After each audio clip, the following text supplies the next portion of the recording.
Good evening, ladies and gentlemen. Welcome to the regular council meeting for June 20th, 2016. I want to first say that and recognize that we're on the traditional territory of the Snuneymuxw First Nations. I want to just, one piece of housekeeping, and that is that we intend to have a scheduled recess at 9 p.m. for about 10 minutes. So we're going to make a note of that now for the folks that need a refreshment break at that point. I'd like to call the regular meeting of council to order. The first item is the late items. Ms. Curry. Thank you, Your Worship. On the addendum this evening, we have under 7A, we're striking the strategic planning blueprint from the agenda this evening. We are adding item 8F, assignment of the British Columbia Society for the Prevention of Cruelty to Animals lease to Greyhaven Exotic Bird Sanctuary. We're adding item 8G, development permit number DP 982 1825 Summerhill Place, DP 992 1805 Summerhill Place, and we're adding a delegation to that as well, Mr. Andre Molnar. Item 9, ENN Trail, the downtown south alignment. We are correcting the name of the presenter to Ms. Jana Zelensky, and we're adding delegation Mr. Art Shannon. Item 14B, delegation from Lantzville Mayor Colin Haim regarding proposed amendments to the current Lantzville-Nanaimo water agreement. We're adding delegations Mr. Tim McGrath, Mr. Robert Fuller, and we're removing Mr. Kevin Shaw. He was a delegation and now he's no longer. And that's it. I believe Councillor Hong might have something as well, as Your Worship might. Councillor Hong. Great. Thank you, Mayor. I would like to add Mr. Leslie Barquet as delegation. It's a presentation with regards to a proposal to facilitate greater public engagement at the community level by permitting a public question period once a month at the beginning of a regular council meeting. Thank you. Thank you. And if I could, Council, I would propose that we suspend Section 18.5 of our procedure bylaw and add Mayor Haim from the Township of Lantzville, to the front and put him under 5B as a presentation, but be limited to 10 minutes. The delegations would remain in 14B. So moved. Good. So moved. Thank you. Seconder? Second. Thank you. Moved and seconded. Any discussion? Seeing none, call the question. All those in favor? Opposed? Motion carries. Thank you. Next item. Well, Your Worship, other business. I have something under other business I'd like to add. I'd like to add to the agenda. Okay. My thing on here. Just a quick update on the 1956 Man Cup.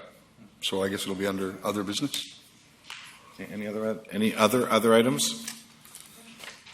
Okay. I just wanted to confirm Mr. Hong's delegation request for Les Barkley, that he will be under other business as well. Delegation, so 14C. 14C? And the Man Cup under? 14D. 14D. Thank you. Okay, can we have another motion for the adoption of the agenda as amended? Councillor Kemp. Seconded by Councillor Thorpe. Discussion. Seeing none. Call the question. All those in favor? Opposed? Motion carries. All right, next item. Motion for the adoption of the minutes. Thank you. Discussion? Or, pardon me, is it seconded? Yep. Pardon me, thank you. Discussion? Seeing none, call the question. All those in favor? Opposed? Motion carries. Next item. Minutes of the... Did you move the second set as well? Yes. I'm sorry. Very good. Next item then. Presentations. First one is Mr. Ken Hammer and representatives of the Rotary Club from Ghana to provide an update of community activities in Nanaimo's Friendship City, Sunyani, Ghana. Thank you, Mayor McKay, councillors, staff, community members. gives me great pleasure to accompany my colleagues and friends from Sunyani, Ghana. I'll quickly introduce them first. To my left here is Honorable Senyo Yao Agbadra, who is actually the immediate past preceding member or chair of the Sunyani Council, City Council. So he's obviously knows this politics stuff fairly well. My immediate right, we have President Joseph Yao Adai, who's the president of the Sunyani East Rotary Club. And beside Joseph, we have Rose Mida Aquia Donker, who's a member of the Sunyani East Rotary Club.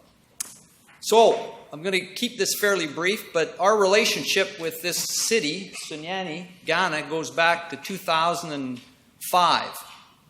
And when I say our relationship, I'm talking about the regional district of Nanaimo, who did a project there through the Federation of Canadian Municipalities on waste management for 2 years. Following that, Vancouver Island University started a project there in 2006 in environmental education. Following that, we started to do Rotary work in Sunyani, Ghana in 2007. And we were supporting the very first, one of our partner clubs in the Sunyani Central Rotary Club in 2009. And then in 2012, we helped them charter another member in a small community outside of Sunyani, Ghana in Techiman. And finally, in 2013, we helped them charter Sunyani East Rotary Club. So when I come here with my friends from Sunyani, it's not only on Rotary. It's not just Rotary. And so what we've done here, I think some of you were around in 2014. We're a team of representatives from the RDN, Kerry MacGyver, representatives from VIU, Ken Hammer, representatives from Rotary, Bev Hilton, and representatives from the City Council, George Anderson. Formed a team, brought all those partners together, made a presentation to Council that we would like to be a friendship city with Sunyani, Ghana. And there are many reasons for that, and you'll hear just a few tonight, but our relationship with them is very strong. We have about 25 Ghanaians in our community of Nanaimo. Our cities are about the same size. There's some common similarities, which you'll have to learn about when you come next spring with our team. I'm going to turn it now over to Honorable Senyo to bring greetings on behalf of his mayor of Sunyani. So, Senyo. Yeah, thank you, Mr. Hammer, Mayor, councillors, invited guests, ladies and gentlemen. I bring you greetings from my mayor, Honorable Kwesi Opon Ababio, who is happy about our friendship city. And he was supposed to be here with us tonight, but because of certain things, he couldn't make it. In fact, he's running for Member of Parliament for one of the constituencies back home in Ghana. So he sends his warm greetings. In fact, he's very happy about the Friendship City relationship that we have enjoyed for the past years, and he's still looking forward to have more collaborations with the City Council in Nanaimo here. We're looking at the areas, 4 thematic areas, that is health, tourism, education, and waste and management, which have already started. We have partners from Nanaimo here coming to handle our waste management, which is doing very well. In fact, Sunyani is about the size of Nanaimo and is one of the cleanest cities in Ghana through our friendship, our relationship. So every 2 years or every other year, there are a group of Rotarians that come from Nanaimo to Ghana, and we also come from Sunyani to visit Nanaimo. So we're looking for collaboration in those areas, whereby we have a team from here joining the Rotary team to Ghana to explore or exchange ideas on how to keep the city, Sunyani City and Nanaimo City, in very good collaboration. I wouldn't say much because we met the mayor earlier on, and a lot have been said, and I'll give the opportunity to my other colleagues to also share a word with you. So we are very grateful and happy with your hospitality. We thank you, and may God bless us all. Thank you. Thank you very much. Your Worship, councillors, wonderful people of Nanaimo, I bring you greetings from the Rotary Club of Sunyani East, Rotary Club of Sunyani Central, and the Rotary Club of Techiman.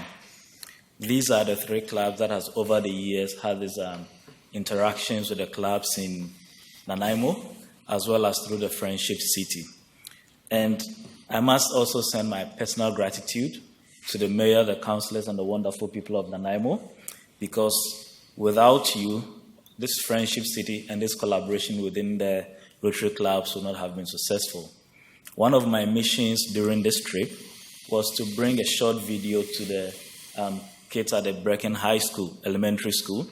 They had an exchange program with a school in the rural area, not too far from where we live, where the kids exchange ideas about their daily lives. And I would recommend that you watch that video. The elementary school kids in Nanaimo did a short video of their daily lives, and then they saw what their counterparts in Ghana also do. And I must say it was an eye-opener, and it was a good thing for the two schools. And we're looking forward to such collaborations.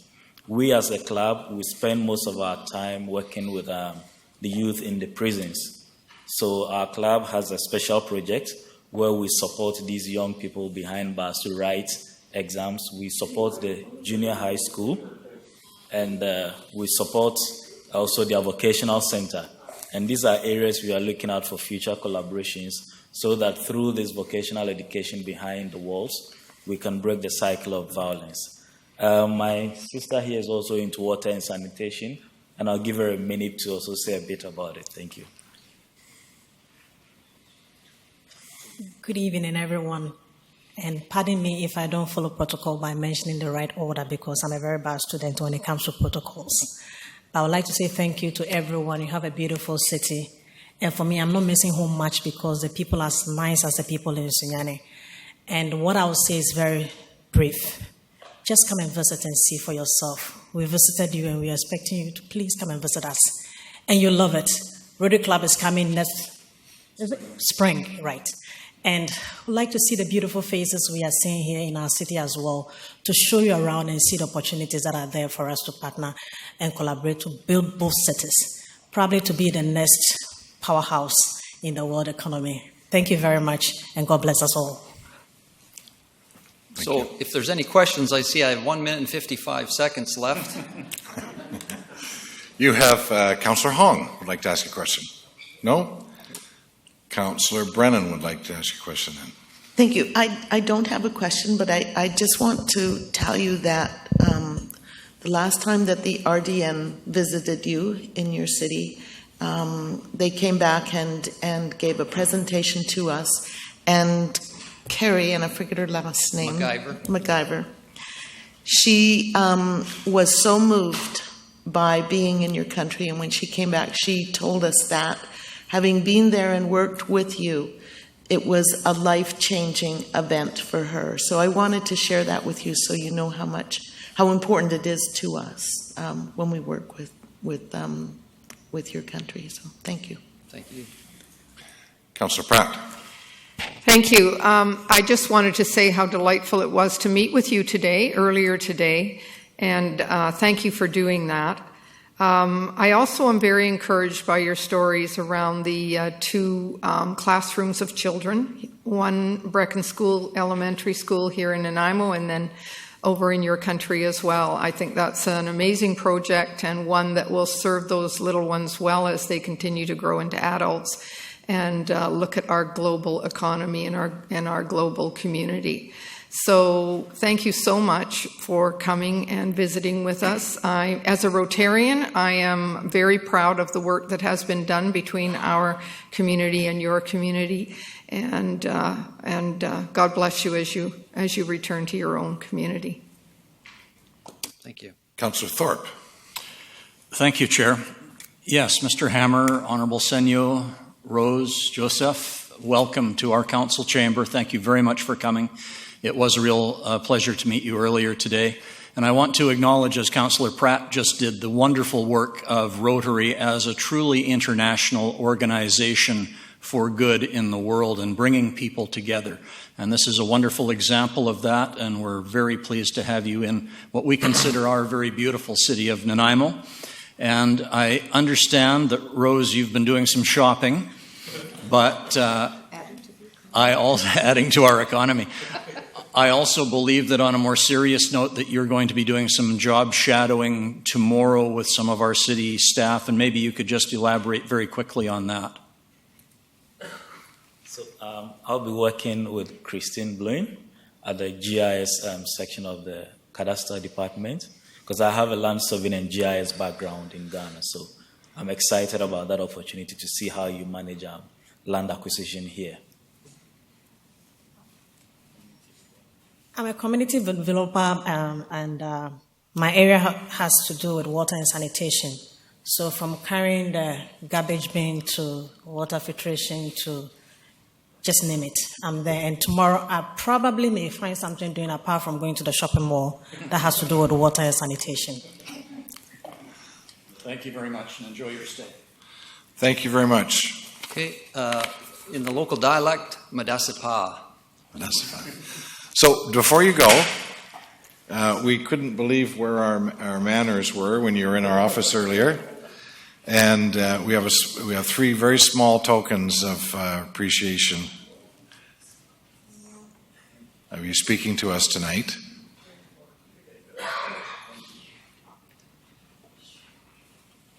Thank you very, very much. Motion to receive the delegation. So moved. Councillor Thorpe, seconded by Councillor Beswick. Call the question. All those in favor? Opposed? Motion carries. Next item is His Worship Mayor Colin Haim from District of Lanceville. Thank you, Your Worship. Feels a little bit strange being on this side of the podium, I'll admit that. Thank you very much to both yourself and Council with regards to accepting me for my presentation today. The Nanaimo Water Agreement, or Nanaimo-Lanceville Water Agreement, is important to the Lanceville residents, and I do understand the strong feelings on the part of some members of Council with respect to both the history of it and the moving forward of it, so hopefully it'll be enlightening with respect to the positives of making a few changes to it. First off, just with regards to a review of the current status of the agreement, it is a legally binding agreement. There isn't within the agreement cancellation clauses except for the case where Lanceville defaults in some way, shape, or form. And if required, Lanceville will move forward with the current agreement. However, with the amendments that we're proposing, what we consider minor amendments to the agreement itself, the agreement can be better for both Lanceville as well as the city of Nanaimo. When it was first set out, myself and Larry McNabb had lunch at the Cactus Club Cafe years ago, and we had a discussion with regards to mutually what each party wanted.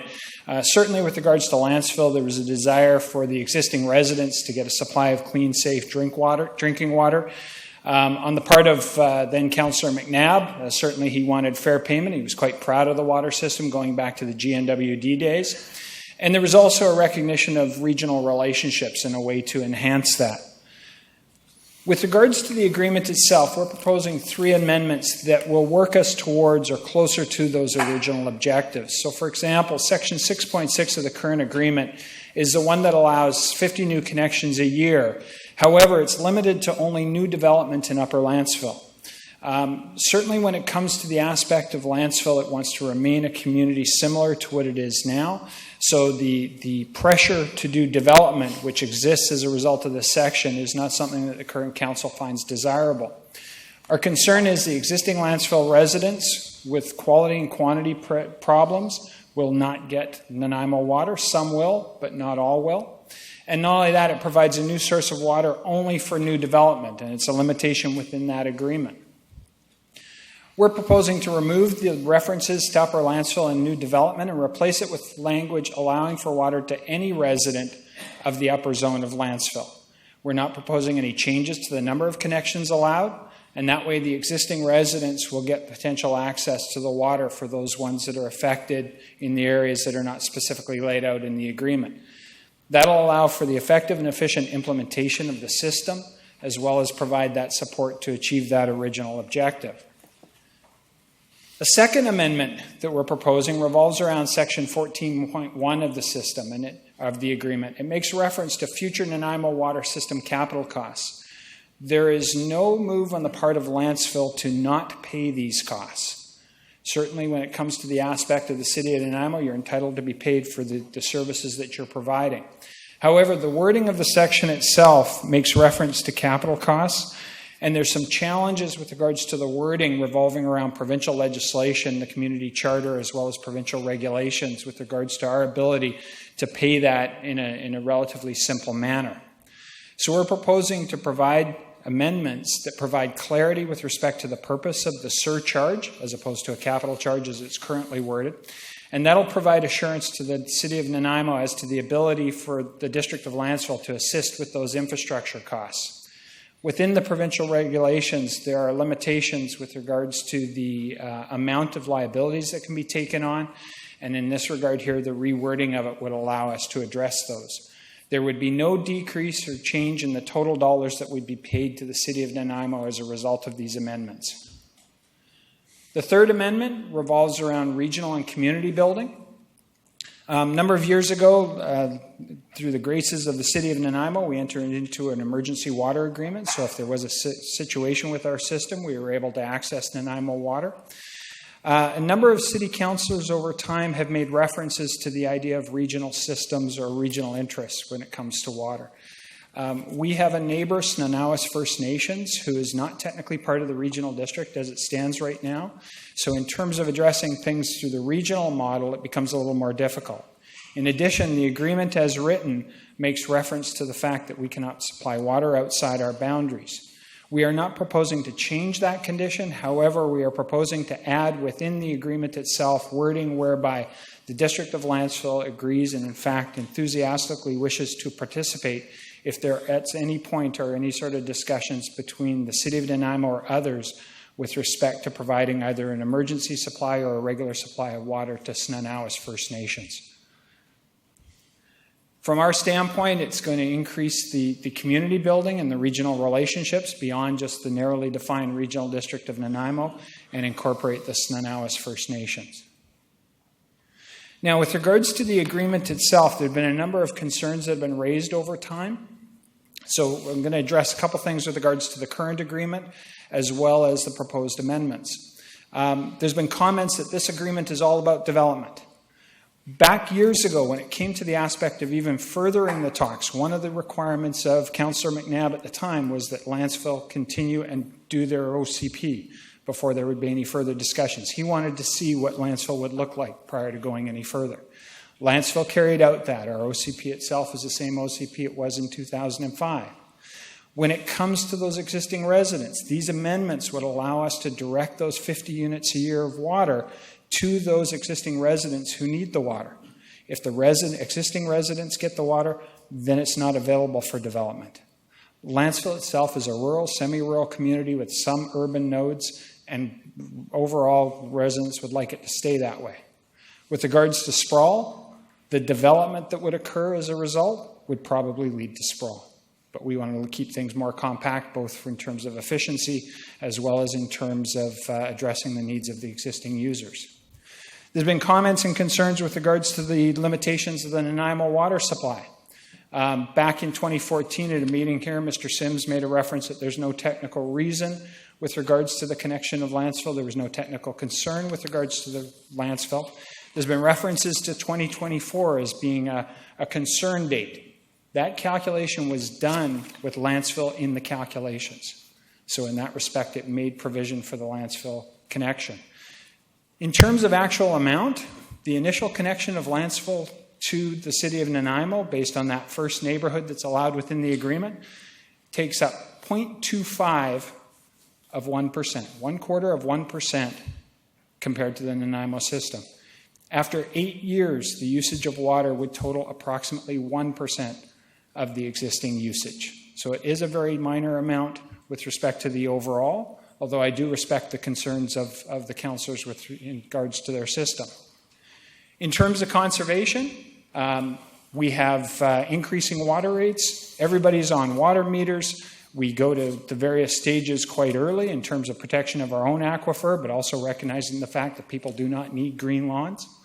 And with regards to user rates themselves and comparability, when it comes to Landsville, we're going to pay based on the City of Nanaimo rate structure.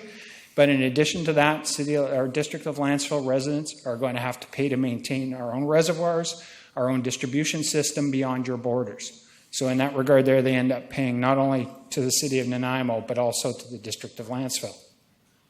When it comes to the cost associated with the agreement, and there's references to the water treatment plant, for example, the costs are structured in terms of a buy-in amount based on your DCC amount. On top of that, there's user fees, and then there's Section 14.1. 14.1 is a section I refer to as the blank check clause, because when it comes to paying for Landsville's share of the system, first we get a connection fee, $5,912. Secondly, we pay user fees, which help pay for that. And thirdly, Clause 14 says if those two haven't covered it, Clause 14 allows you guys to invoice us, and we will have to pay the difference.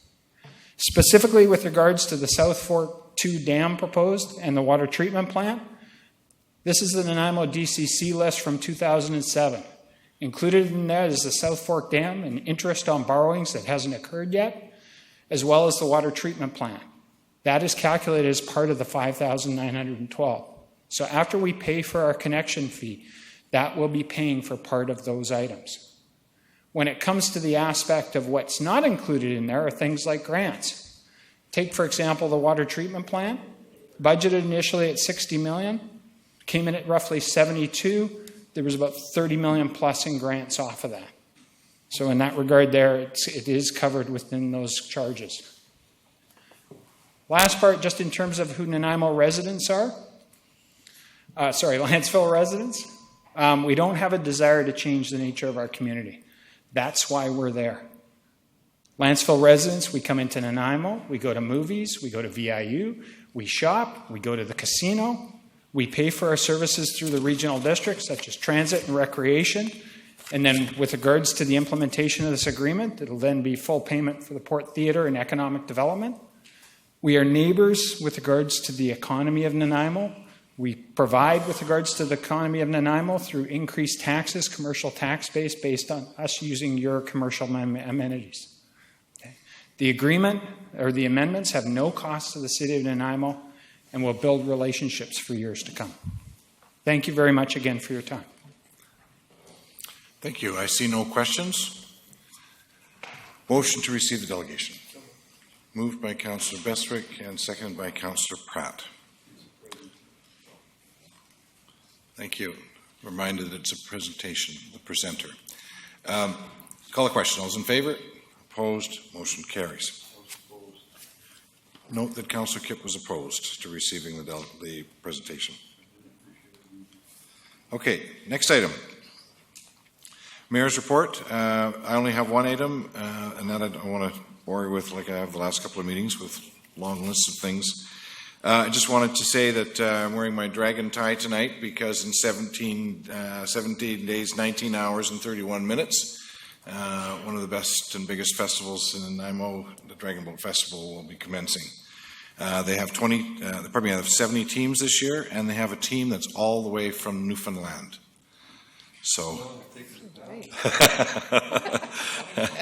they are still looking for volunteers to help with the festival. If there's anyone out there that would like to volunteer for the Dragon Boat Festival and give a hand over the course of the weekend, they're still looking, and you can contact them at via their website or Facebook page. It's NanaimoDragonBoat.com. So, next item is under 8, Corporate Services. First item is the appointment of a deputy financial officer, or officers, pardon me, and the purpose is to obtain council approval for the appointment of deputy financial officers for the City of Nanaimo and establishment of the order in which the deputy financial officers perform those duties, and there's a staff recommendation on page 12. Move items 1 and 2. Seconded by Councillor Fuller. Okay. Any discussion? Seeing none, call a question. Opposed? Seeing none, motion passes. Next item, the annual municipal report, and the purpose is to obtain council's approval of the 2015 annual municipal report as required by the community charter. And it is requested that council hear anyone wishing to speak with respect to the 2015 annual municipal report. For the second time, anyone wishing to speak to the 2015 annual municipal report? And for the third and final time? I would move that that council approve the 2015 annual municipal report. Moved by Councillor Bestwick and seconded by Councillor Pratt. Any discussion? Seeing none, call the question. All those in favour? Opposed? Motion carries. Next item, Statement of Financial Information, and the purpose is to present the 2015 Statement of Financial Information for the acceptance by Council. And there's a staff recommendation on page 16. Can somebody please move the recommendation? Moved by Councillor Brennan, seconded by Councillor Thorpe. Any discussion? Seeing none, call the question. All those in favour? Opposed? Motion carries. Next item, Canada 150 grant application, and the purpose is to endorse an application for the second intake of the Canada 150 Community Infrastructure Grant Program. There's a staff recommendation on page 47. I'll move that. Moved by Councillor Pratt. Were you seconding, Councillor Thorpe? Yes, I'm willing to second. Okay, and seconded. Any discussion? Seeing none, call the question. All those in favour? Opposed? Motion carries. Your Worship, I'm going to call conflict on this one. I did that previously, so I'm going to do that again. Number E? Yes. Thank you. So the item is liquor license application LA 120 at 1890 Boxwood Road. And the purpose is to present council with a liquor license application to permit a 30-person manufacturer's lounge within the existing Arbutus Distillery building located at 1890 Boxwood Road. Staff recommendation on page 50. Moved by Councillor Bestwick. Seconded. And seconded by Councillor Thorpe. Is there any discussion? Seeing none, call the question. All those in favour? Opposed? Motion carries. Next item is the assignment of the British Columbia Society for the Prevention of Cruelty to Animals lease to Greyhaven Exotic Bird Sanctuary. And the purpose is to present options and a recommendation regarding the assignment of the former BC SPCA land and building to 2200 Labio Road to Greyhaven Exotic Bird Sanctuary. I'll second it. Moved and seconded.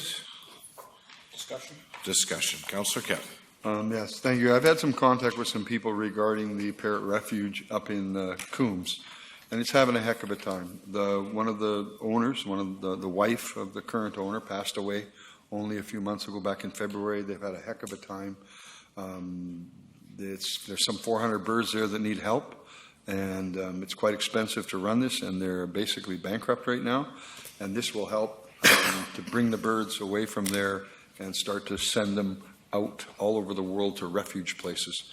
There's even been some talk of some in South Africa, the United States, and different places. So it's a really sad one. That was an excellent little enterprise, but some $40,000 a month to run right now, and they're not having a good thing. So this will assist in the care and maintenance of those birds.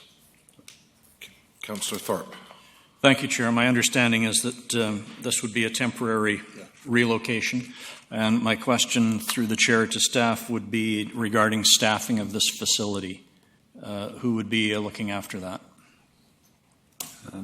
Your Worship, it would be basically a holdover lease for the SPCA, so it would be the responsibility of the SPCA and or Greyhaven, the society. Thank you. Councillor Fuller. Yeah, it's my understanding that the place in Parksville, the Parrot Bird Refuge up there, they have to be out by August, if I'm not mistaken. And so if this is going to help in any way, we should be supporting it, and we should be supporting the relocation of the birds. If anybody out there can do it, get in touch with them. Thanks. Thank you. Councillor Hong. Thank you. I'm happy to support this recommendation. I think it's very important that these parrots find homes. I don't want to see what happened here, what happened to Whistler with the dogs. That was tragic. So if we can avoid something like that and we can help, I'm glad that we can do it. So I will support this. Thank you. Thank you. I didn't get a chance to read the complete report. Can staff help me? What's the disposition of the sale of that property? So the planned sale of that property is December 15th. So we're proposing that this assignment of this lease terminate on December 1st. In our discussions with the society, they believe that's more than sufficient time to deal with the issue and help facilitate finding a permanent home for these birds. Is there any ability to accommodate with the new owners that you may or may not be aware of for an extension of that?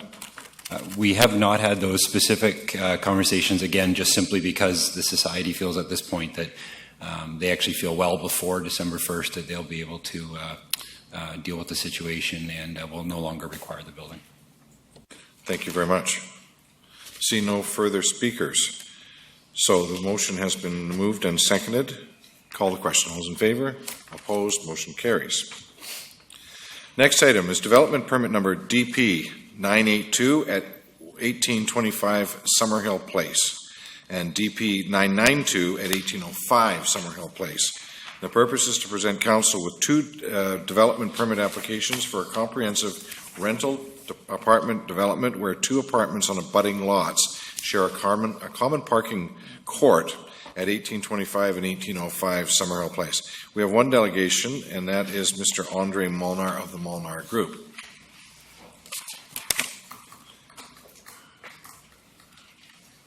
Good evening, sir. Good evening, Mr. Mayor. Good evening, councillors. I am just here out of courtesy in case if you have any questions. We have done everything to 100% what you asked us to do last week. And basically we just waiting for your final decision. We have complied to every request you had to us from last week. So I am here to answer any questions or whatever comes up to help you with. Thank you. I see Councillor Beswick has a question. Thank you. Just perhaps to the delegation and perhaps also to staff, what is it that we asked through our decision last Monday? What did we ask be done? Your Worship, I'll try to answer this question. I don't think Council made a specific request. What I would say is that there was a development permit that was proposed to you that had a variance that at the end of the day staff were not supportive of. It was at a ratio that staff were not supportive of. And at that time, Council denied the development permit. What you have before you tonight is a substantially revised development permit, and that the applicants have responded by providing additional parking on site and bringing it up to the ratio that staff had identified that we felt was appropriate for this development. So our recommendation, what has changed is we moved to a recommendation where staff are actually recommending the development permit be issued tonight. Thank you, Councillor Fuller. So what is the difference between this and the type of thing with the Glen Oaks thing, I believe?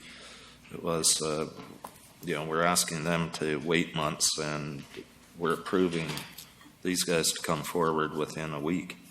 So just if you could clarify the difference in these types of things, the 3rd Street one where we gave them 3 months instead of 6 months, it would help. Thank you, Councillor Fuller. I think that's a good question. I think there's some clarification needed on this point. So the legislation, provincial legislation, allows for local governments to establish by bylaw a wait period for the reconsideration of an application. And the intent is believed to be one where you don't want council's agenda filled up every week with the same application asking over and over again, expecting a different result. So council, under your procedures and notification bylaw, you have a 6-month limit or requirement for when an application fails for it to come back. So in the case of a land use rezoning application like the one mentioned on 3rd Street, the question before council is really one of a land use. At the end of the day, that's the question. Is it appropriate to rezone that property from single family, in that case, to commercial? A minor change to that application in terms of the design doesn't change the fundamental question that's in front of you with a land use application. Likewise, if you have a development permit application that comes before you and there's no change at all to the details of that application, it's the same application. And staff's opinion on this application is it's substantially changed. The change is so significant that it's moved from one of where staff were recommending denial last week to a position where staff are actually recommending the application be supported and approved. So in our minds, it's very different, and it is a significant change and constitutes a new application, and in our opinion would not be subject to the 6-month limit. Cool. And just one follow-up on that, on this. I've had some questions from the public with regards to business licenses. And do we check everybody that comes before us for a business license? Because they've done a search, they can't find Molnar as a business license, or the architect that works for him. So is there something around that we might be able to alleviate the concerns of the public about?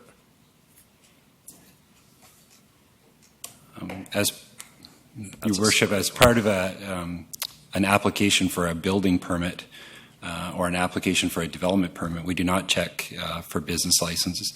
In the case of if the intention is to ultimately develop the property for a commercial use or to hold it to lease the development, then at that time the expectation is that there would be a business license obtained. Thank you. So we have no further questions for you, sir. Thank you. Motion to receive the delegation. Councillor Pratt, seconded by Councillor Brennan. Call the question. All those in favor? Opposed? Motion carries. So there's 2 staff recommendations. Can you move the staff recommendations? Move 1 and 2. 1 and 2, yes. All right. And seconded by Councillor Brennan. Discussion. Councillor Beswick. Thank you. Questions to staff. Has the footprint of the 2 buildings changed? Thank you. Through your worship, there's been no change whatsoever to the buildings, including the composition of the units, nor the footprint. The only change is the addition of additional on-site parking stalls. Thank you. Second question. Then the 24 parking spaces increase had to come from somewhere. Does that come from green space, or where does that come from? The applicants have revised the internal design of the parking layout to add to there was a parking structure that was being proposed. It's basically increasing the size of that parking structure to accommodate these additional 24. There's no additional loss in green space on the property, no. Thank you. Does that mean that there's more underground parking? Is that what you're making reference to? That is correct, yes. So underground parking is an option to always consider when surface parking, street or otherwise, becomes a factor. Certainly, underground parking or underbuilding parking is always an option that's available, yes. Thank you. Councillor Thorpe. Thank you, Chair. I'm going to support the recommendation and the motion that was made. I made it clear, I think, last meeting that I basically supported this project, but I could not support the massive parking variance which was requested last week. And I think the developer has come back with a reasonable change and quite a substantive change to their request for parking variance, one that staff can now support and one that I can support as well. So I'm pleased to be able to vote in favor of this motion. Thank you. Thank you. Councillor Hong. Thank you, Mayor. I support this amendment as well. I'm actually really happy that the developers managed to find a solution, and I think they probably took Councillor Bestwick's comments to heart that they put a bigger parking structure there. From the looks of these plans, it doesn't look like it's underground. It's more level parking, and they use the topography for the second level from the grade variances. So that was actually a great idea, and I think, you know, when we have these challenging developments where there are grade variations, that this is an option, that we can do this, and hopefully we can gather some more green space by doing this as well. Okay, thank you. Thank you. I see no further questions. There's a motion on the floor. It's been seconded. I call the question. All those in favor? Opposed? Motion carries. Next item. Under Community Services, item... Sorry? Is that 1 and 2? Yes. Okay. That was 1 and 2? Yes, it Great, was. thank you. Community Services, 9A, Bastion Street Bridge Rehabilitation. And the purpose is to advise Council of the current condition of the Bastion Street Bridge and to obtain Council's approval to proceed with the upgrades to the Bastion Street Bridge. There is a motion on page 60. Can we have someone I so move. move that? Moved by Councillor Pratt, seconded by Councillor Thorpe. Discussion. Councillor Hong. Thank you.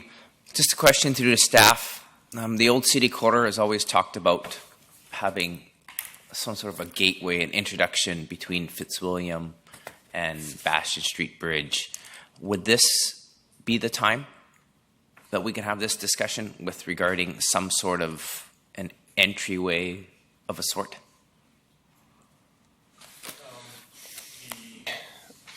I'm aware of the kind of the discussions around the gateway to the Old City Quarter. It's been a while since we've talked with them about it.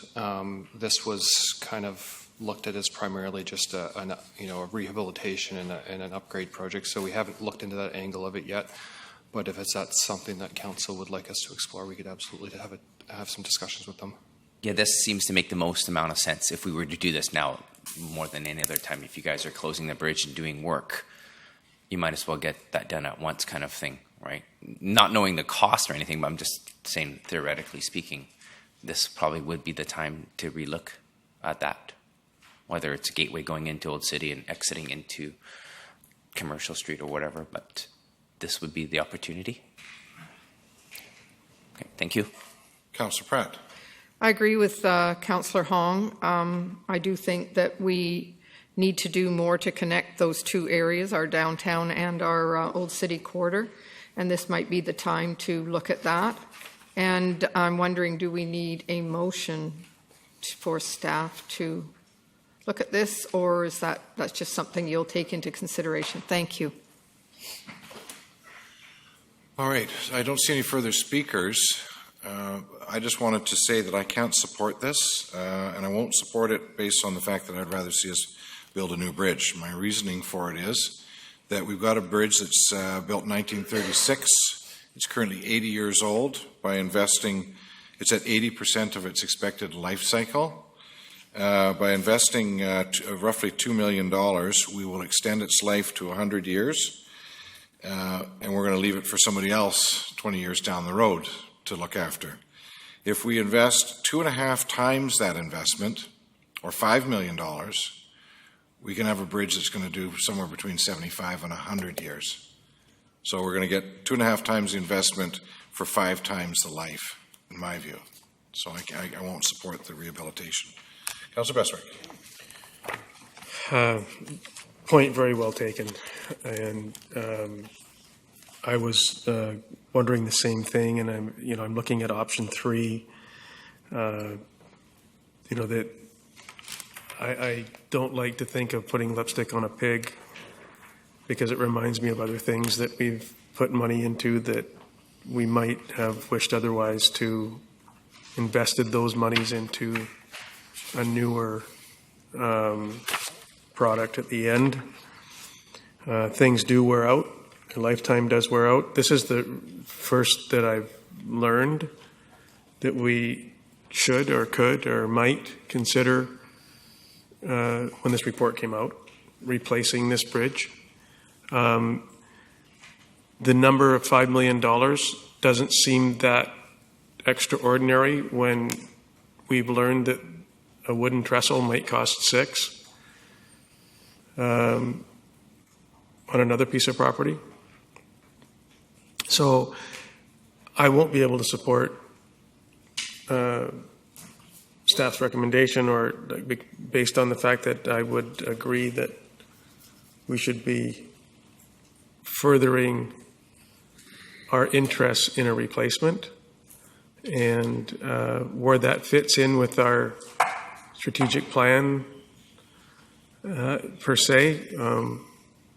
We're talking just this week about other projects, and I'd be wondering where the $5 million would come from and in what forms to replace this bridge. Is there any DCC monies? Is there any other levies? What is there? Is this just straight out of reserves? Where does this come from? If we were to do the replacement. So, Your Worship, this wouldn't be applicable for DCCs. This is an asset renewal. So the monies from this would have to be earmarked from council through general revenue. So we'd have to plan for it in the future. Follow up, how long can we delay to figure that out? The engineer's report from the inspection that we had done last year indicated that if we were going to rehabilitate the bridge, which was their recommendation, it should be done by 2018. If council decides that they want us to look at a new bridge, we can go back to them and ask them, what the time frame is on this, what would be a good window, and come back with a report. Thank you. Councillor Pratt. Thank you. I have to say I think this is an option that I'd like to see explored before we go into just the rehabilitation. I don't know why I missed that when I was reading through this, but it makes a lot of sense to me. So I won't be supporting the motion either, and even though I made it, I guess. I've been known to do that. I've been known to change my mind. I would be very, very interested in having staff come back to us with something on actually replacing the bridge. It really doesn't make any sense if it's only going to give us another 20 years when a brand new bridge is going to give us 100 years or 75 or 100 years. So I definitely like to see that information first before we make the final decision. Councillor Brennan. Thank you. Yeah, I'm intrigued by the idea of a new bridge too. We have several options for how we might fund it. If $5 million is the figure, and we can borrow some of it, reserves for others, without having to go to a referendum, we would be spreading the cost over several years. It becomes a generational cost too, so that we're not the only ones paying for this. And it would spread, as I said, it would spread the cost over years, and the interest rates currently are low. It makes sense at least to run the numbers and see what the feasibility is. So I won't support repairing it until I know about the feasibility and the numbers on a new bridge. Yep. Councillor Thorpe. Thank you, Chair. I was prepared to support the upgrade mainly for two reasons, that is, opposed to a replacement. One, because the staff report says replacing would be substantially more disruptive. And secondly, because the price tag doesn't say $5 million, it says in excess of $5 million. But having said that, I certainly hear the concerns of the Mayor and Councillor Bestwick and others, and I'm wondering if we could put off a decision on these options tonight and instead ask staff to bring us more information, more detailed information on the costs and timing of replacement so that we could better compare those options. Thank you. Councillor Hong. Thank you. I actually wanted to echo what Councillor Thorpe said. Maybe if we can get a better staff more detailed report on what the cost would be. But I supported the staff recommendation. I still do, because if this needs to get done, I don't want to have to delay it just so we can get it done. But I don't want to use up all our money to put into this project if we're going to opt in to replace the entire bridge, because we have other issues that the community has brought to our attention that they want something done. You know, this is a repair job, according to staff, that a consultant, an engineer has found. You know, we have places like Extension Road and Cranberry Avenue where the people in Cinnabar years have been telling us that we need to do something. If we can do this for $2 million and I can put $3 million down there, I'd be more inclined. It's going to be good for the next 20 years, and hopefully what we can do down there is going to be good for the next 20 years. I know we don't want to pass the buck, but I don't know if it's worth spending that when we have other projects that we want to do. There's going to be a lot of bridges, a lot of infrastructure that we're going to have to replace. If we're going to replace every one of these infrastructures over the next decade or two, I think our tax bill is going to go way up. So I'm inclined to support staff recommendation on fixing the bridge, getting up to spec, and if we wanted to spend the money somewhere else, I don't have a problem doing that where we're getting concerns, because I don't want to bump other projects because we don't have any money. And that's my concern. Thank you. Councillor Brennan. Thank you. Well, the core review tells us that we have debt room, so I'm not as concerned about that. But what I'd like to do is, after hearing that, you know, there's not strong opinions, but strong reasons on either side, that I would move that this be referred back to staff for a report on the implications of building a new bridge. Second motion. We have to deal with the first motion. No, we don't. I've referred that. So, Your Worship, could yes. I suggest we withdraw the original motion that was moved and seconded first, and then we could refer it back to staff after that? Certainly. Certainly make it cleaner. It was moved by Councillor Pratt, so if she withdraws with agreement from the seconder, perfect. Mover and seconder are prepared to withdraw. Yeah. Okay. So now we've got a motion to refer. Do we have an idea from staff what kind of timeline we'd be looking at, and whether there would be a cost involved to get the information we're looking for? Just give me a second, I think. We have a consultant engaged in the project already. They did kind of a pre-design as well. We could get them to shift gears and take a look at what a new bridge would be, give us some recommendations. They're very experienced. They've done a lot of work in the Lower Mainland with these type of things, and so they could probably put something together for us in a fairly short time frame. I'd say, 6 weeks or so, probably, for them to do something like that. Thank you. So, Councillor Kipp, did you want to speak to the referral? Well, just I guess when these projects are coming through, sometimes that it comes from the bottom up to us, but council in fact has a different view or different value. So it's nice that these projects come early to us. As far as the costing goes for the new one, I'd like to see the business case for both options. The $8 million for the bridge at Bowen Road, but it was a 5-lane bridge. I hate to say that lump of concrete at the dam was about $4 million for that. So, yeah, we're in the $5 to $6 million range at least for a bridge like that. So it'd be an interesting one to see the business case, both business cases. Thank you. Councillor Fuller? Yeah, I'd like to see the referral go through for sure. When we look at, if you look at doing something now for 20 to 30 years and doing something that could last far longer, think of the cost in 30 years of replacing that bridge. It's going to be huge, far higher than if we could accomplish it now. So I'm good with it. I don't want to land my grandkids with a huge bill in the future. So on the referral, call the question. All those in favor? Opposed? Motion carries.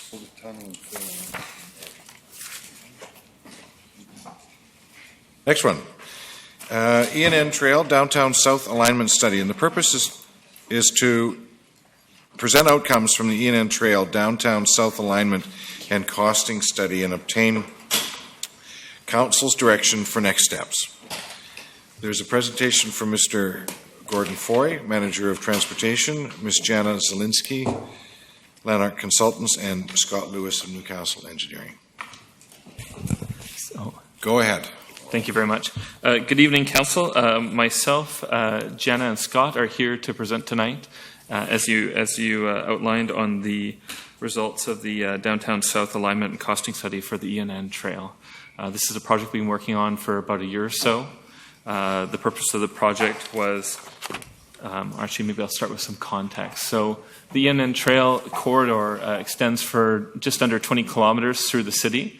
The city has had a long-term ambition to create a trail network along the length of the trail, and that's in the context of a regional ambition to have the trails along the rail corridor throughout the RDN, and Lanceville also is working on projects. The piece to the north, we've had for a number of years, since the late 90s to early 2000s, we developed 8 kilometers from town site to Mostar.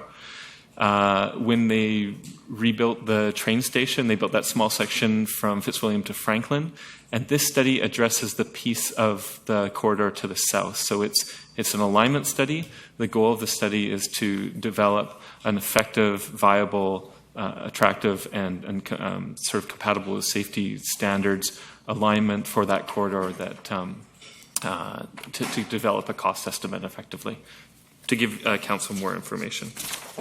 So direction for this was initiated back in the spring of 2014, and there was a number of motions passed at that time, but the two most pertinent ones were to work towards developing the ENN Trail south from downtown to 7th Street by 2019, and to allocate $50,000 towards a design and routing work eventually to generate a cost estimate for Council's consideration. And that's the output of that motion is tonight's presentation. The project was funded for $75,000, and it was a cost share between $50,000 from the city and $25,000 from a community group, the Nanaimo Regional Rail Trail Partnership, just for background. So the study area is about 2 kilometers long.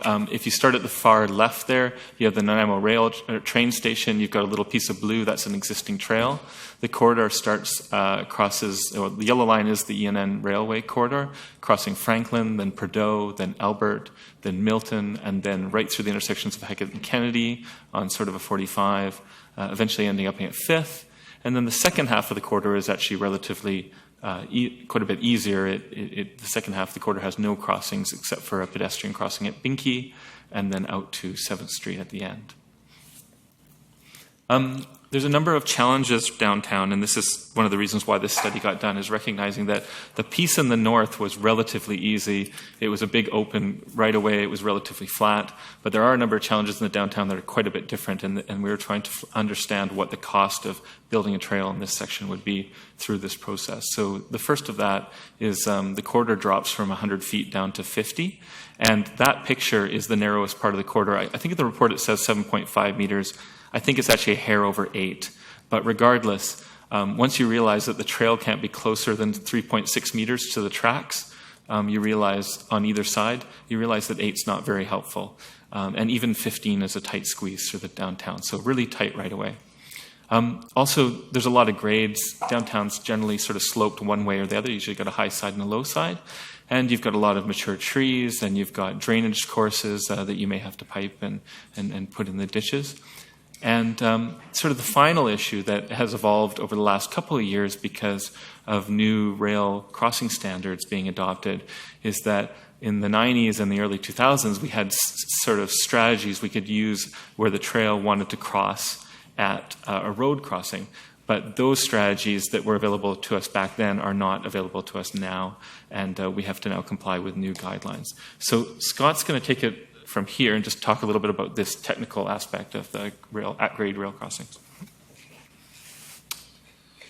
Okay, so why do grade crossings present a challenge? There's two specific scenarios that we have to deal with when we design and construct the trails that we've have now been introduced with the new regulations.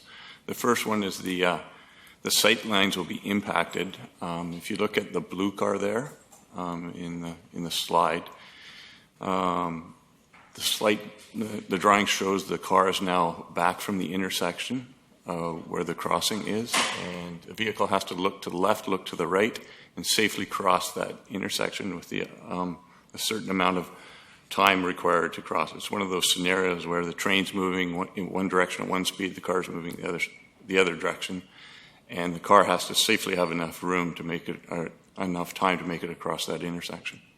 The second scenario is potential blockages on the physical tracks, and that's shown by the bus. Once the trail users start using it, there's a potential for the bus to get trapped on the tracks with the trains coming. So in order to alleviate that, what's the solution? Well, the solution is to install gates and signals. The cost of the installation of these gates and signals at these intersections are quite substantial.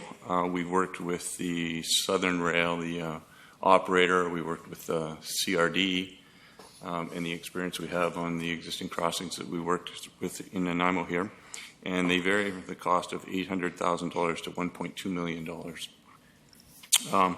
The new grade crossing regulations are used to determine what warrants the crossings and ultimately determines what the costs are going to be. These regulations have been currently used by the CRD in Victoria, and they've done multiple phases of their ENN trail there, and the crossings are working quite nicely from what we understand, and it's just what is the current standards that we have to go by. I'm going to pass it over to Jana, and she's going to tell a little bit more about the study process. Thanks, Scott.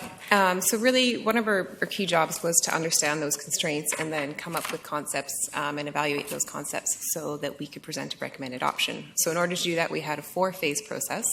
In the first phase, we were looking at that technical analysis, understanding the implications of the regulations, looking what CRD and others have done to address them.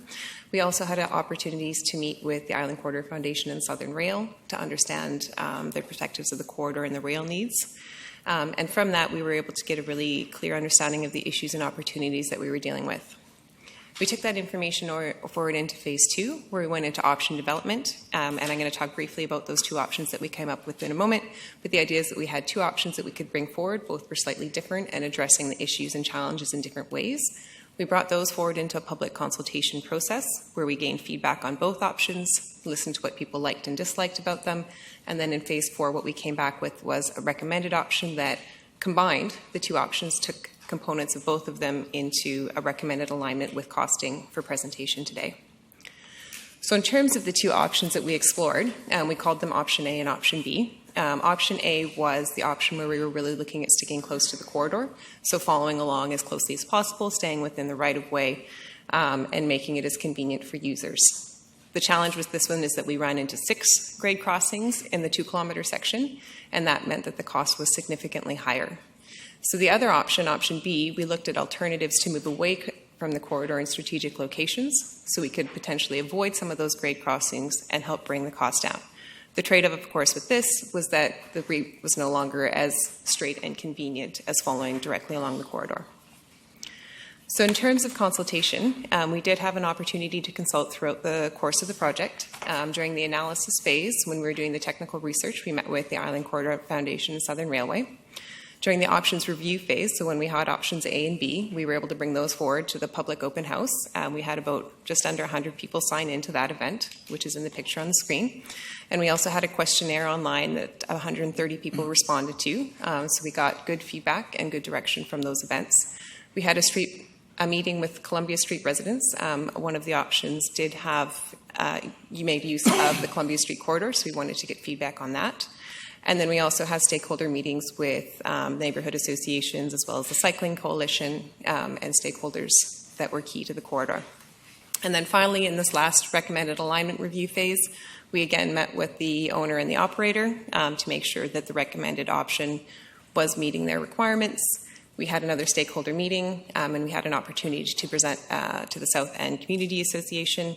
And then finally, there was an opportunity to identify and meet with property owners along the corridor that potentially had high likelihood of impacts because of the narrowness of the corridor, and understand and explain the routing to them. So I'm going to pass it back to Gord now. He's going to talk about the trail itself and the recommended alignment. So this drawing just provides sort of a general sense of what is included in the cost estimate, just so you have a sense of what's being proposed. A standard trail, 2.7 to 3 meters is not that different from what we have in the north end. In general, we're trying to keep to 3 meters, but there's a few pinch points where we might have to go below that. Just in terms of grades, often there are some sections with retaining walls, and that's identified in the plans. We would try to keep drainage above ground, but in some cases we might have to pipe it.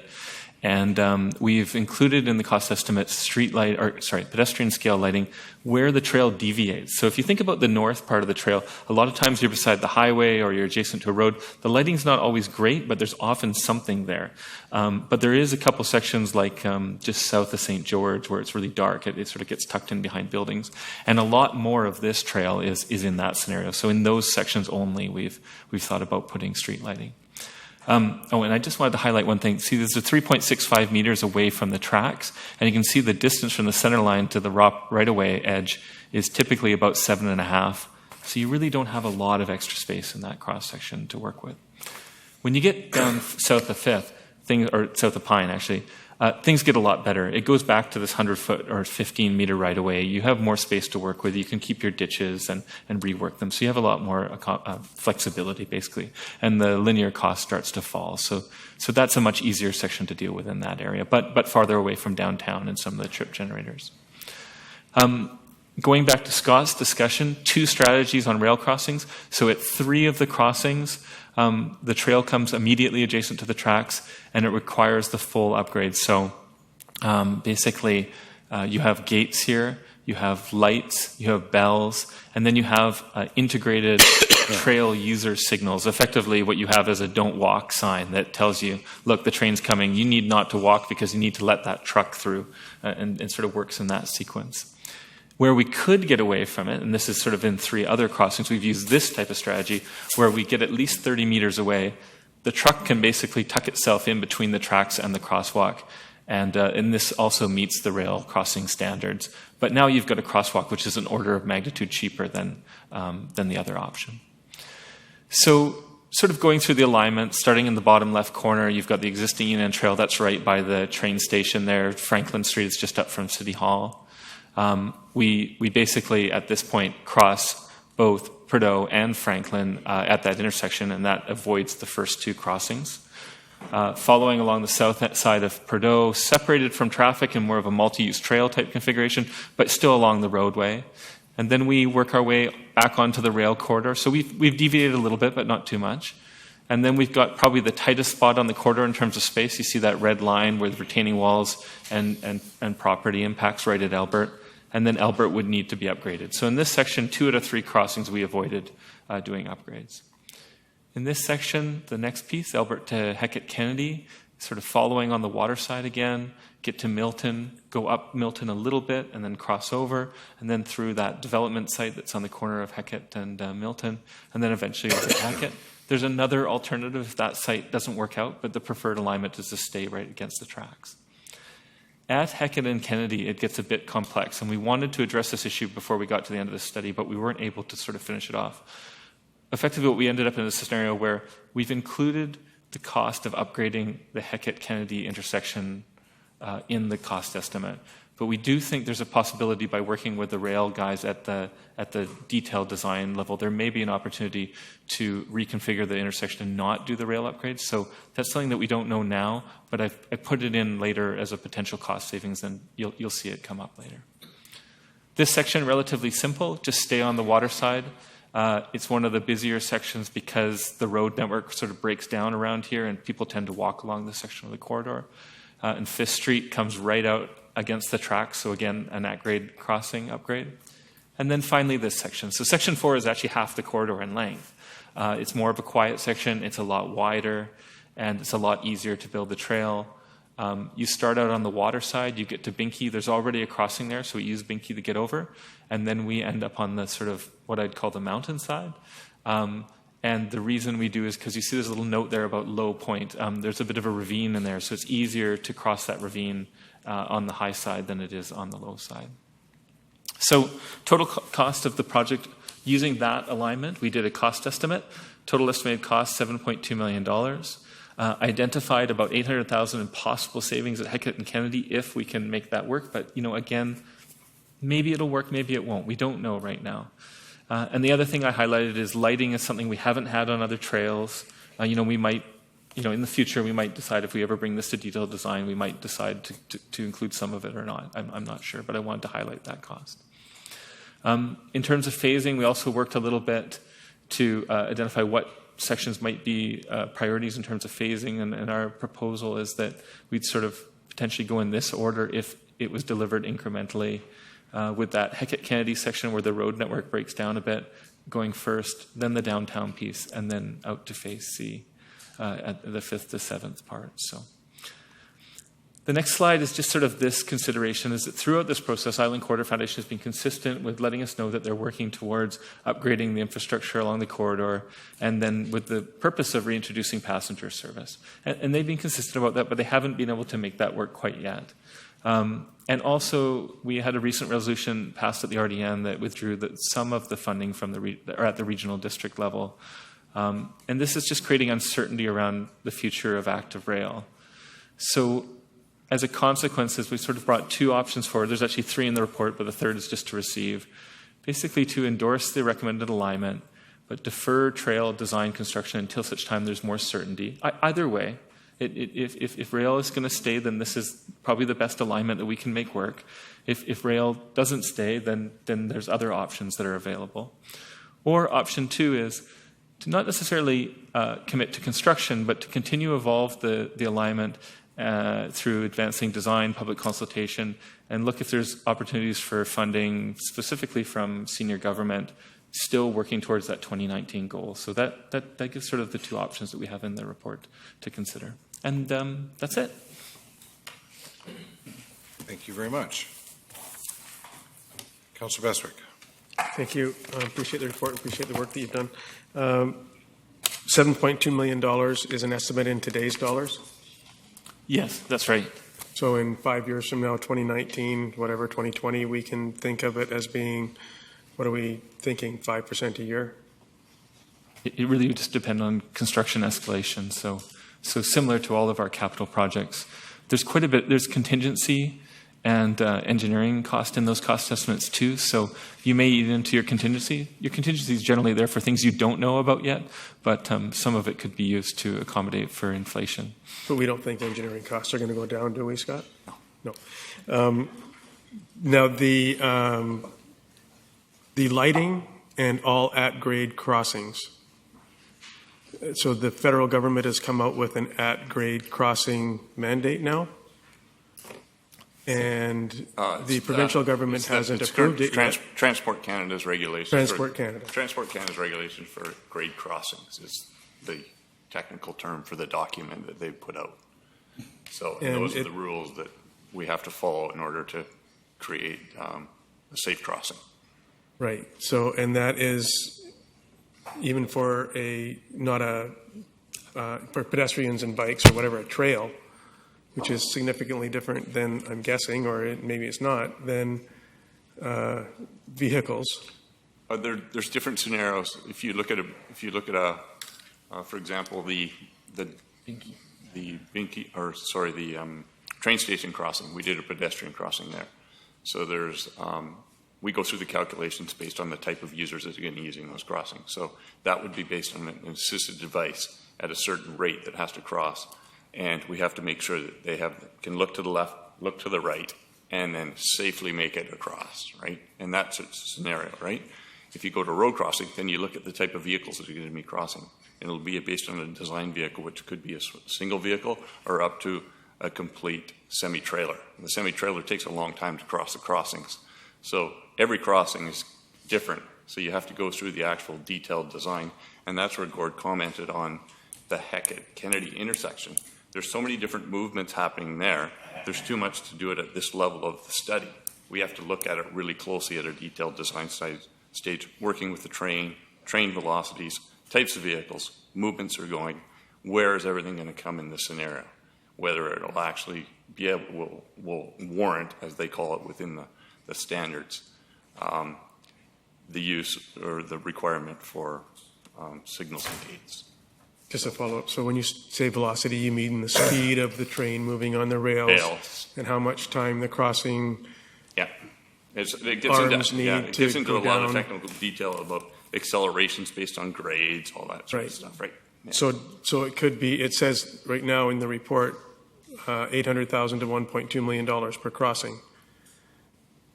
That number too could be impacted by all of the things that we're discussing right now, and the new standards, the new electronic standards, the new, pretty much everything that we're being asked to do.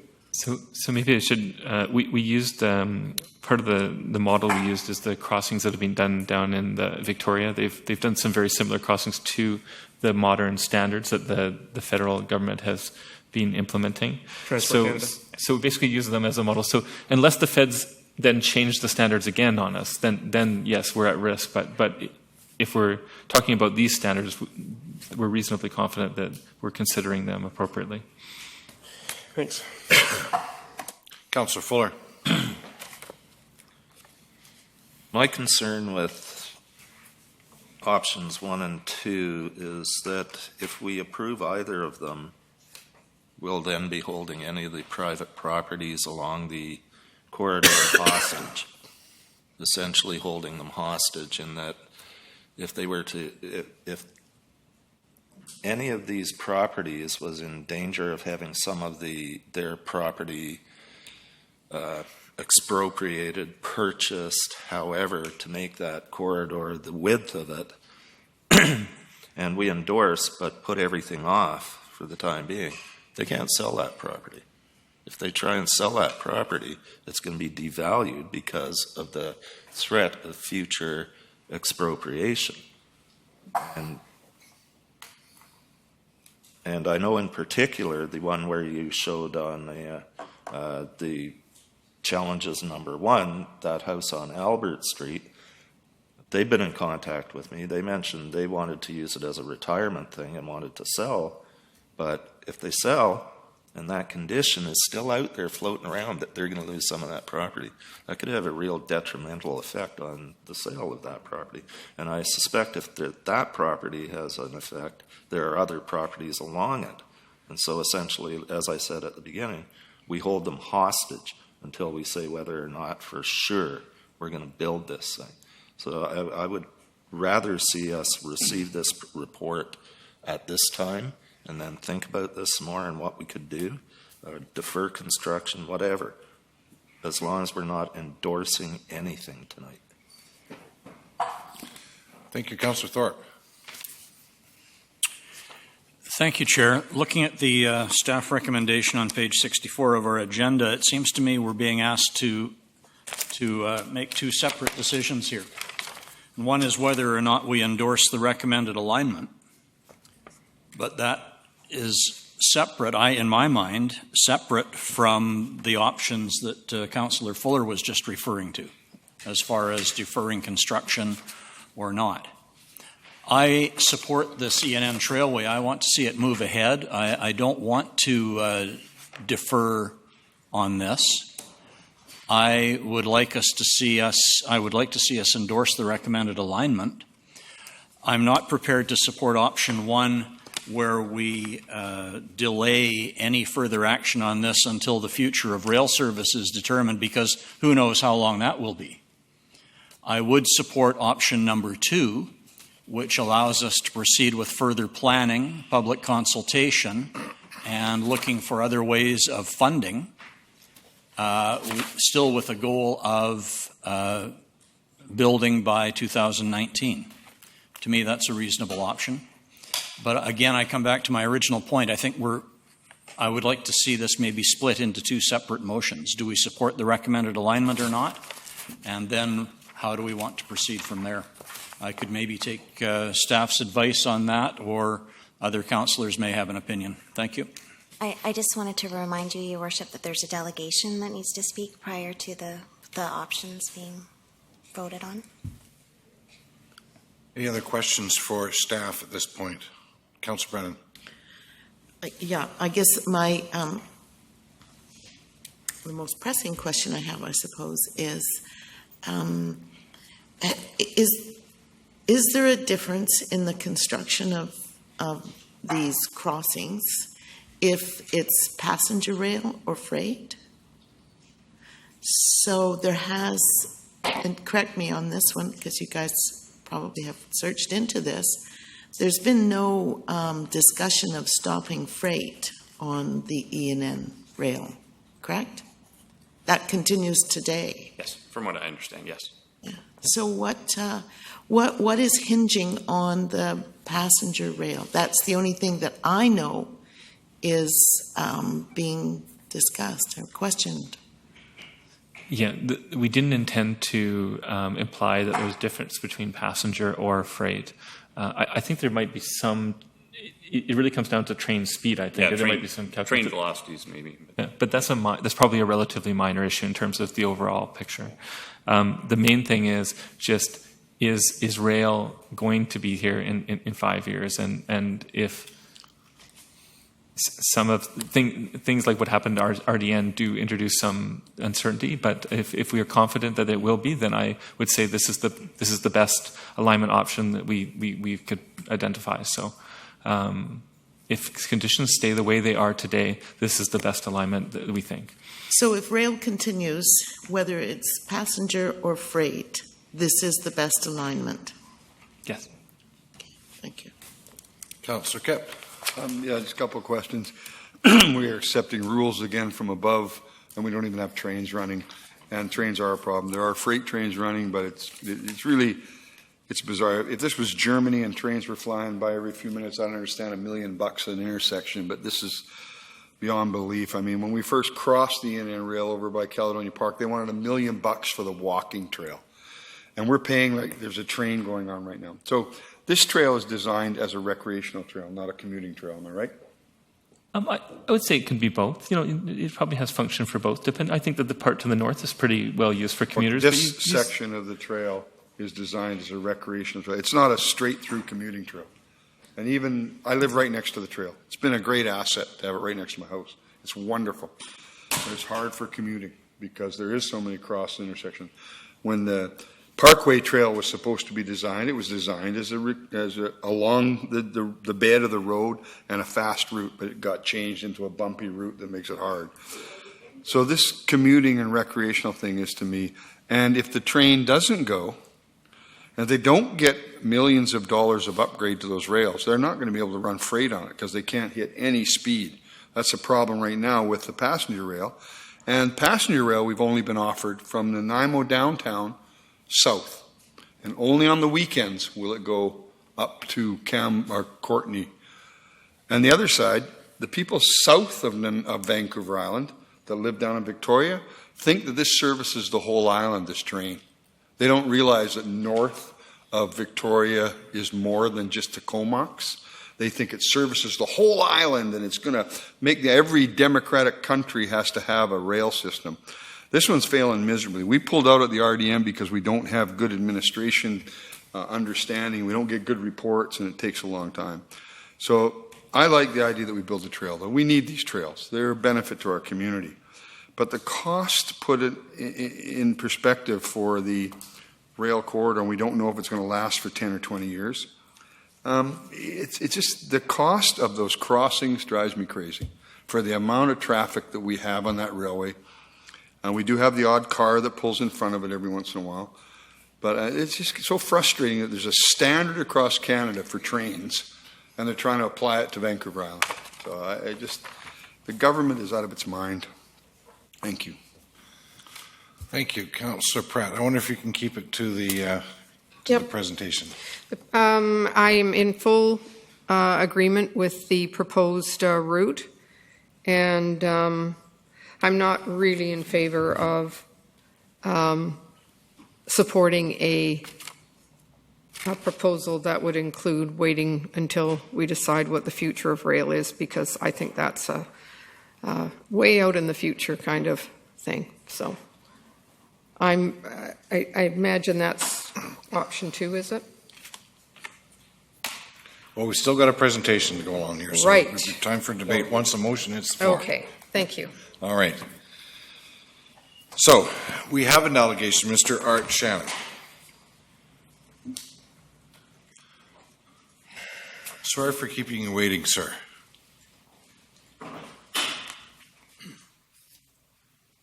Name and address for the record, please. Your Worship, councillors, thank you for the time. I've asked to present my Sir, I need views your on address. the ENN Trail. Sir. I'm sorry. I need your address for the record.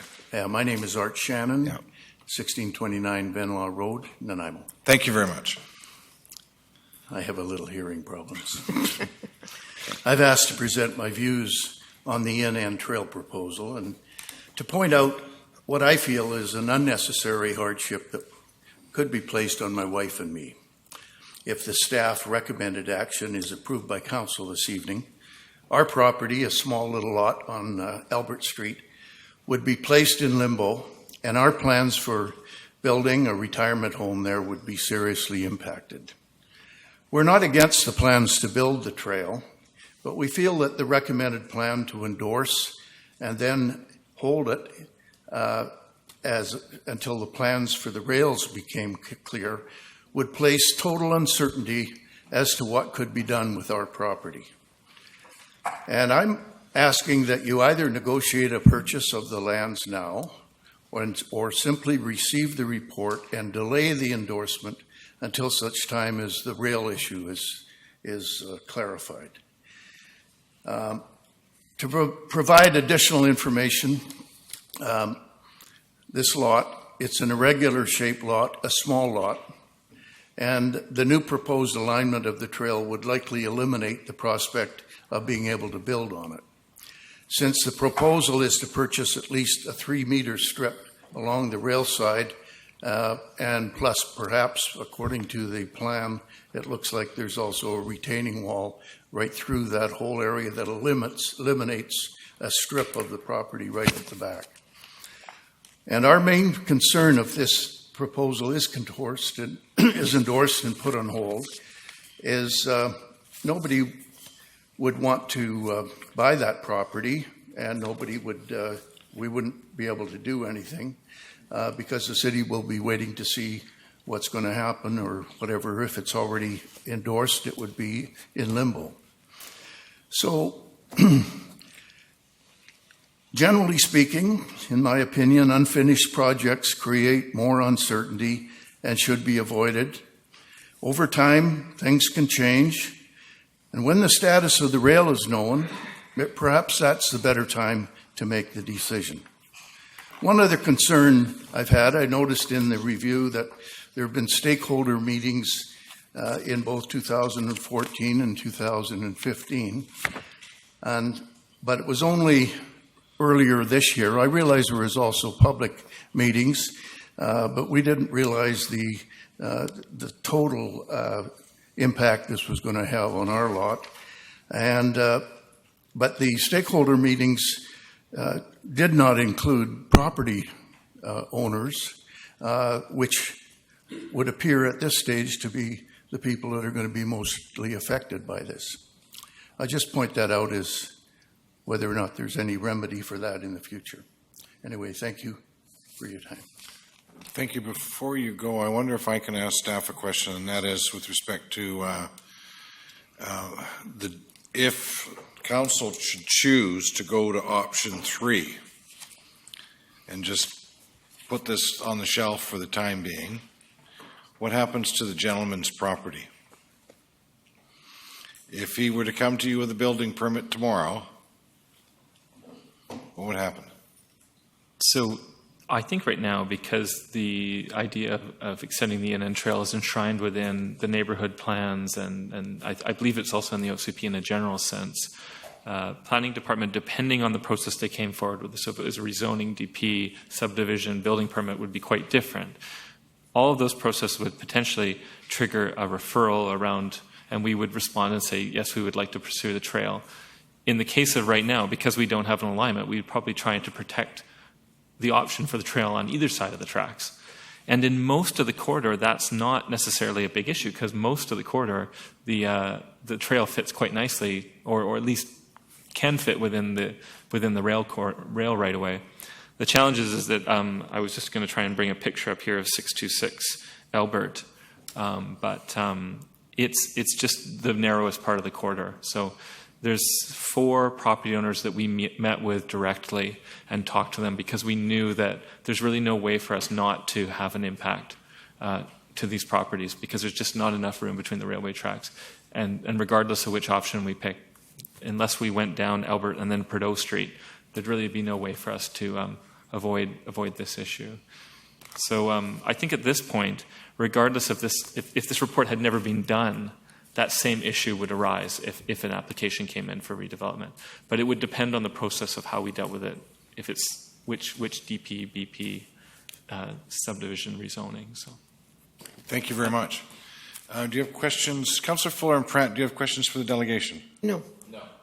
Thank you. Can I have a motion to receive the delegation then, please? So moved. Councillor Thorpe, seconded by Councillor Pratt. Thank you very much, sir. All those in favour? Opposed? Motion carries.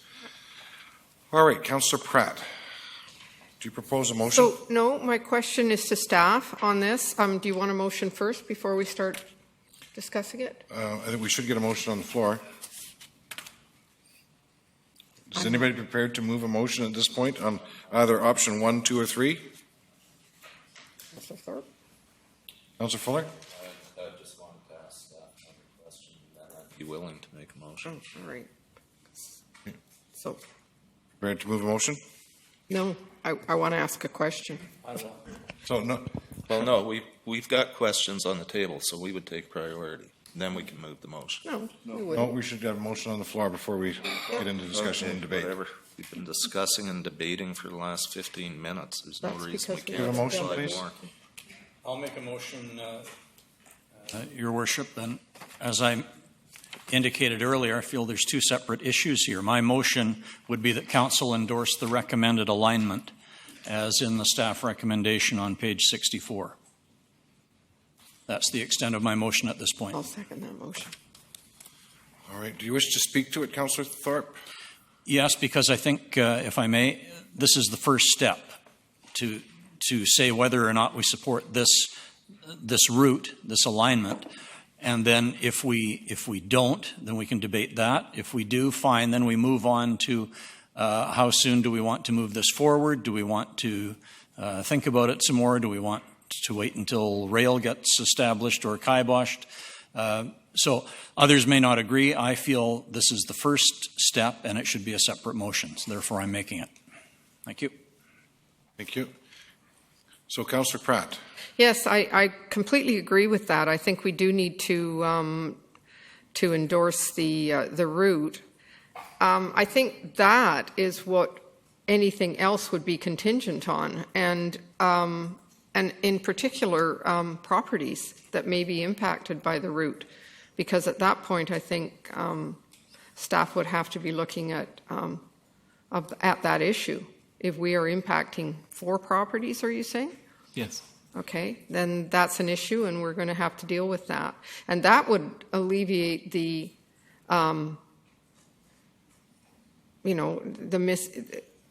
the inability to plan your future when you don't know what's going to happen. At least things would be out in the open, and then we would be able to deal with them with those property owners, I would think.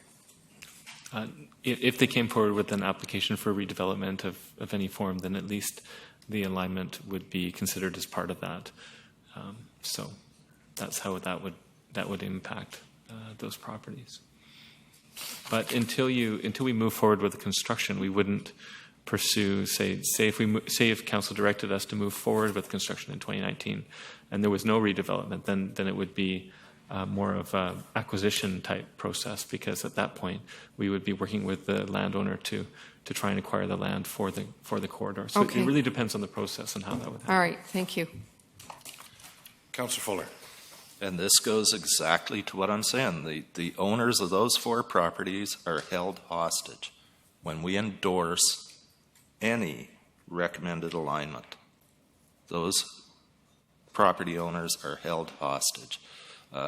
If you want to retire, well, geez, we could take a chance and maybe the people that buy won't take that into consideration. I think anybody that's going to buy a property like the one on Albert Street would take that into consideration and ask for a heck of a lot cheaper of a price.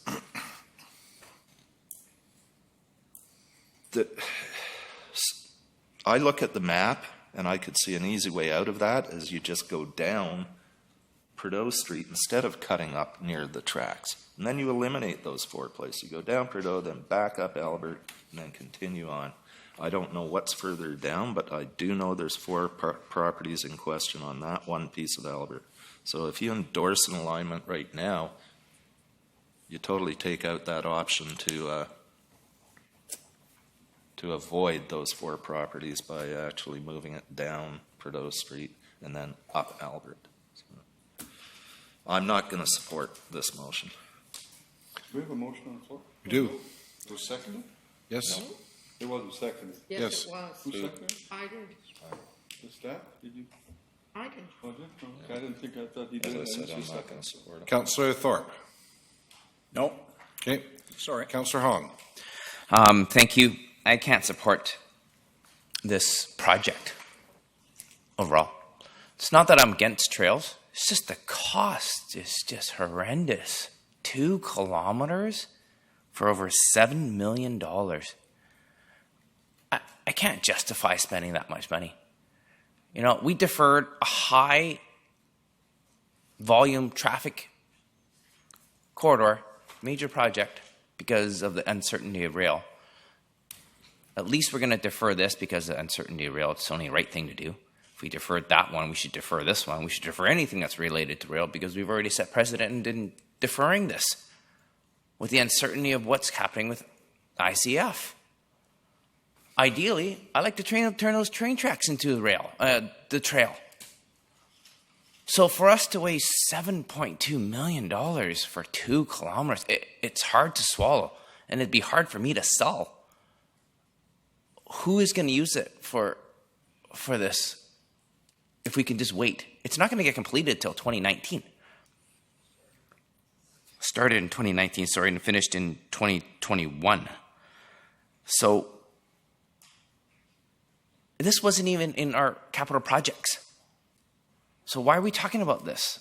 I think we should just shelf it. Let's ignore it. Receive this for information and move on because hard pill to swallow. Even if we wait, the rail comes back, it's still a hard pill to swallow. $7 million for 2 kilometers.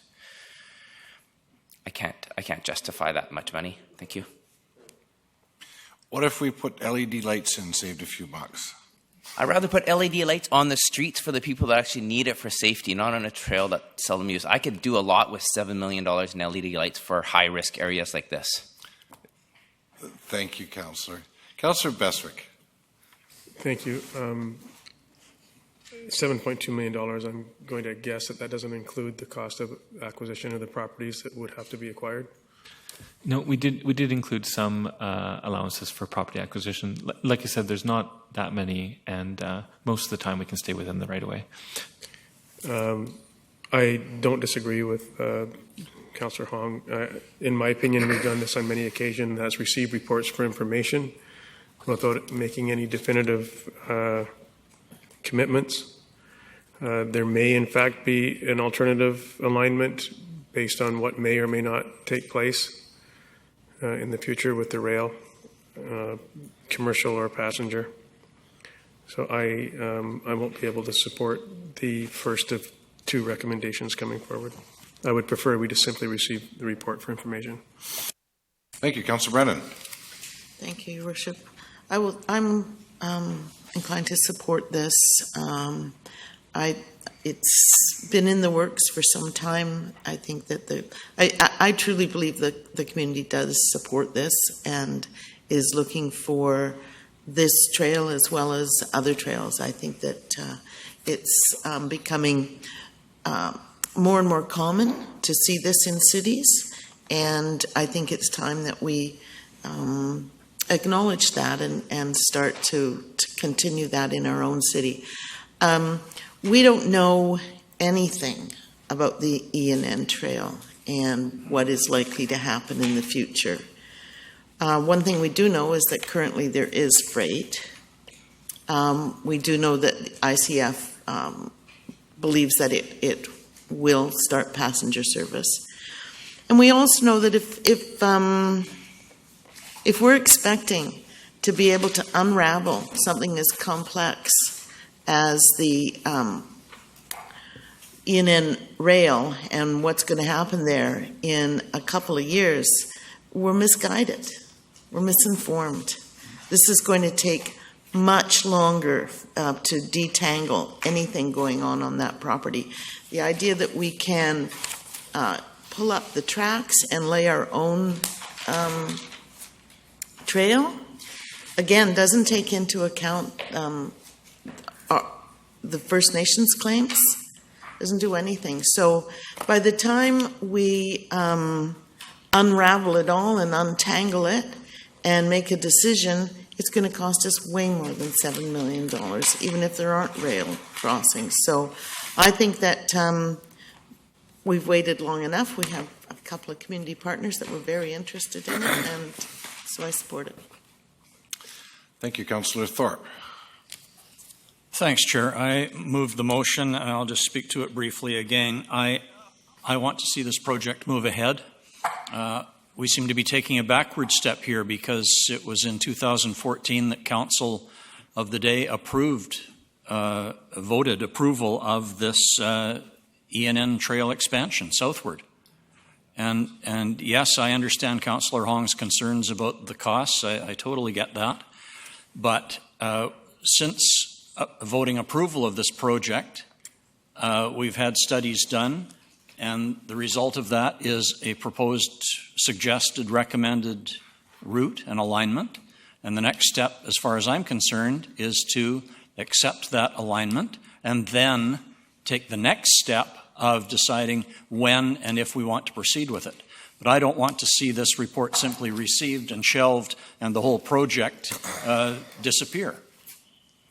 So again, I urge support of this recommended alignment. Thank you. Thank you. I wonder, I don't believe anybody's going to change their mind on this vote. I think I'm going to incline to call the question. No objection, and so, because I can see where this is going to go, and then we can bring another motion forward. Call the question. All those in favor of the motion that's currently on the floor? All those opposed? Show that Councillors Hong, Bestwick, Kipp, and Fuller are opposed. Motion fails. Do we have alternate direction for our staff? Councillor Fuller. I'd like to make a motion to receive the report and defer trail construction and release the funding currently allocated to trail construction back to reserves until such time as there is greater certainty of the future of rail. So that's option 3 in its entirety? Yeah. Thank you. So it's been moved and seconded. Discussion. Councillor Thorpe. No, sorry. No. Councillor Pratt. Nope. Okay. Councillor Fuller, do you wish to speak to that? No. Okay. Councillor Hong. I want to speak to it because in 2014, I thought rail was going to happen. Me, like everybody else, thought ICF was going to have us rail. Didn't happen. Things change. And that's why I think it's going to change more. So that's why I think the option 3 is the best. Thank you. Thank you. Councillor Pratt.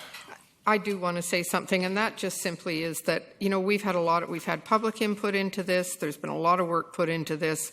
I would hate to see this go and get shelved somewhere. This is a project that our community has been expecting for a while now, and I'm not in favor of putting it on the shelf. Thank you. Councillor Bestwick. Thank you. earlier this week or last week, middle of the week, we just finished a strategy session, a capital planning priority session. We identified 13 projects from 49. We went down to 7, then to 5. I don't recall this project being on the list of 13. I would like to be able to think that we can invest $8 million in this project, but I didn't hear anybody at this table strongly advocating for this trail construction at any of the 7-hour sessions that I attended. So clearly now we get here and we'd like to have ice cream and more ice cream and more ice cream.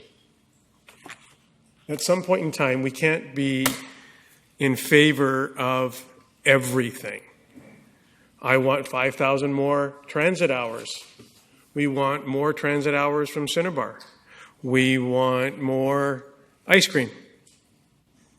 Well, we can't afford more ice cream.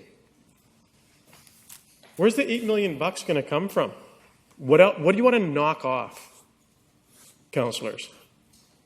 What do you want to take out of the equation to do the 2 to 7 kilometers? What do you want to take off? There was 128 people that participated. 128. 62% of them, of 128, which is about 74, said that they would use it to cycle or walk to work. 39% they'd use it for recreation and fun. Well, I'd rather build a recreation center there than for recreation and fun. 128 respondents, but we're going to say our community wants this.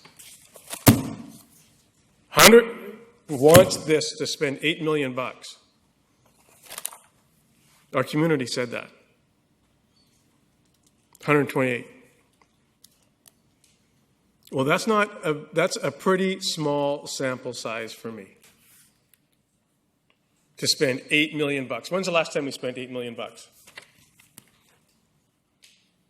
9 million. On what was the project? 128 people show up? 120 people show up? We just had a capital strategy planning session. Nobody talked about this. It didn't come up. Now all of a sudden, I want this 2 kilometers. In the middle, don't forget. Because the other ends aren't going to be connected. Because we're going to start with the middle part.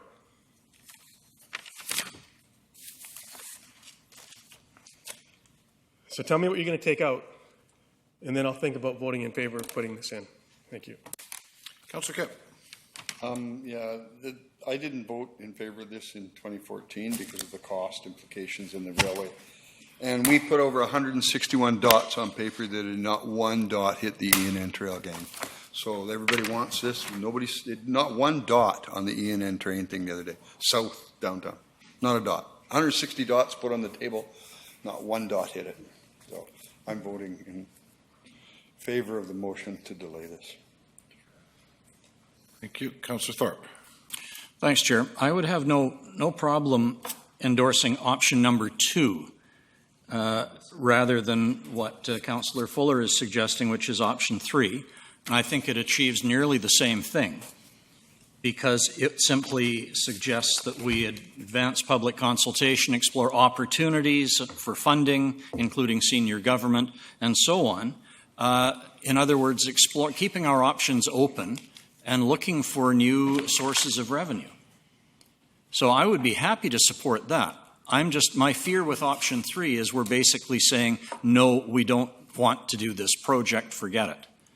And I find that hard to live with. Thank you. Thank you. Councillor Fuller. Just wanted to remind Councillor Thorpe that we just defeated option number 2 and we've moved on to number 3. There's nothing saying that this can't come back in the future if rail comes along. There's nothing saying that. Reports sit on shelves, and they sit on shelves for a reason, so that you can revisit them. You can relook at them. We've got stuff happening down on the waterfront that's going to change, and we had a huge amount of community consultation in that one. That is now on our priority list, and I think we have to move forward with that. I'm sorry to say it. Councillor Hogg. Thank you. And I can't support number 2. I think that's what we defeated. I don't think this is going to disappear. I think this is going to be number 50 of the 49 projects that we had on the list. It's been paid. It's there. So it's just going to sitting on the shelf like all the other ones did. And I don't want to focus any more staff time on this because we did pick trails that we wanted to do. The waterfront trails. So instead of lingering with staff on trying to find advancing this and consulting with the public, let's move on to the next project that we did commit to, which is the waterfront trail. That's all I have to say. Thank you. No further speakers. Call a question. All those in favor? Opposed? Show Councillors Brennan, Mayor McKay, and Councillors Thorpe opposed. Motion passes. So, as scheduled, it's now come up to 9 o'clock. We will be taking a 10-minute recess.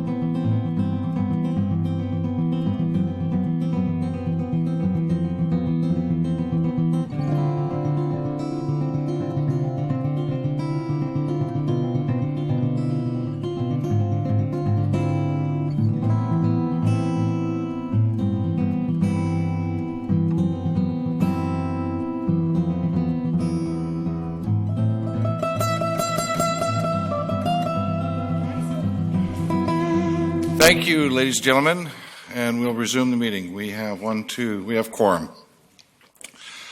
All right, so the next item. Curbside collection of residential recycling contract extension. That's item number 9C under Community Services. The purpose is to award the curbside recycling contract for an additional 18 months to Progressive Waste Services. There's a staff recommendation on page 168. Do we have a mover for the recommendation? Councillor Brennan, thank you. Do we have a seconder? Seconded by Councillor Kipp. It's on the table. Councillor Brennan, do you wish to speak to it? No, thank you. Any discussion? Seeing none, call the question. All those in favor? Opposed? Motion carries. Next item, bylaws with no accompanying report.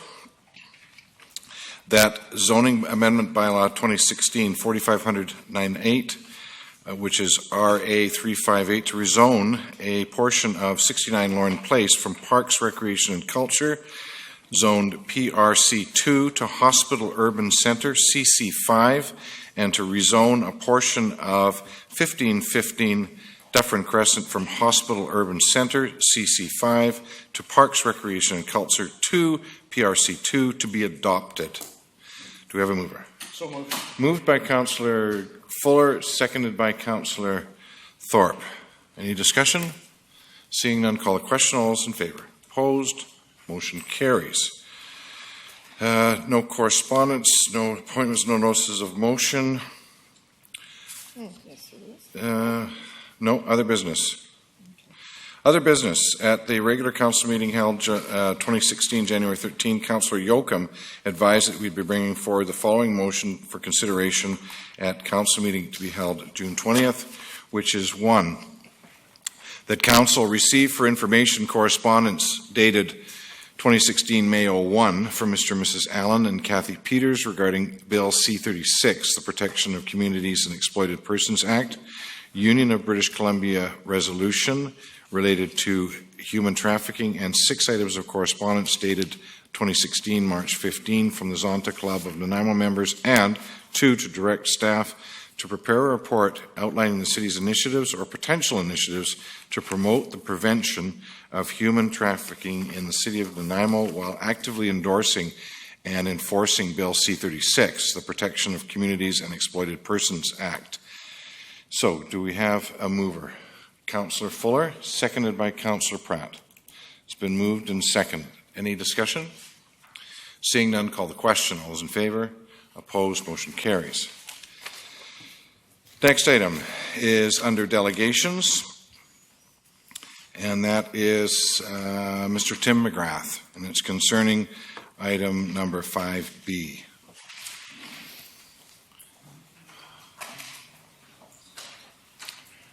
Good evening, Council. My name is Tim McGrath, 431 3rd. I was kind of surprised that Council would separate the presentation from the delegation, make the citizens wait, but still allow the Mayor of Lantzville or the Mayor of the District of Lantzville to proceed. Because I think he would have liked to have heard some of the questions that I'm going to ask. One of the things that I've been doing is reading the City of Nanaimo Water Resources, the Water Supply Strategic Plan.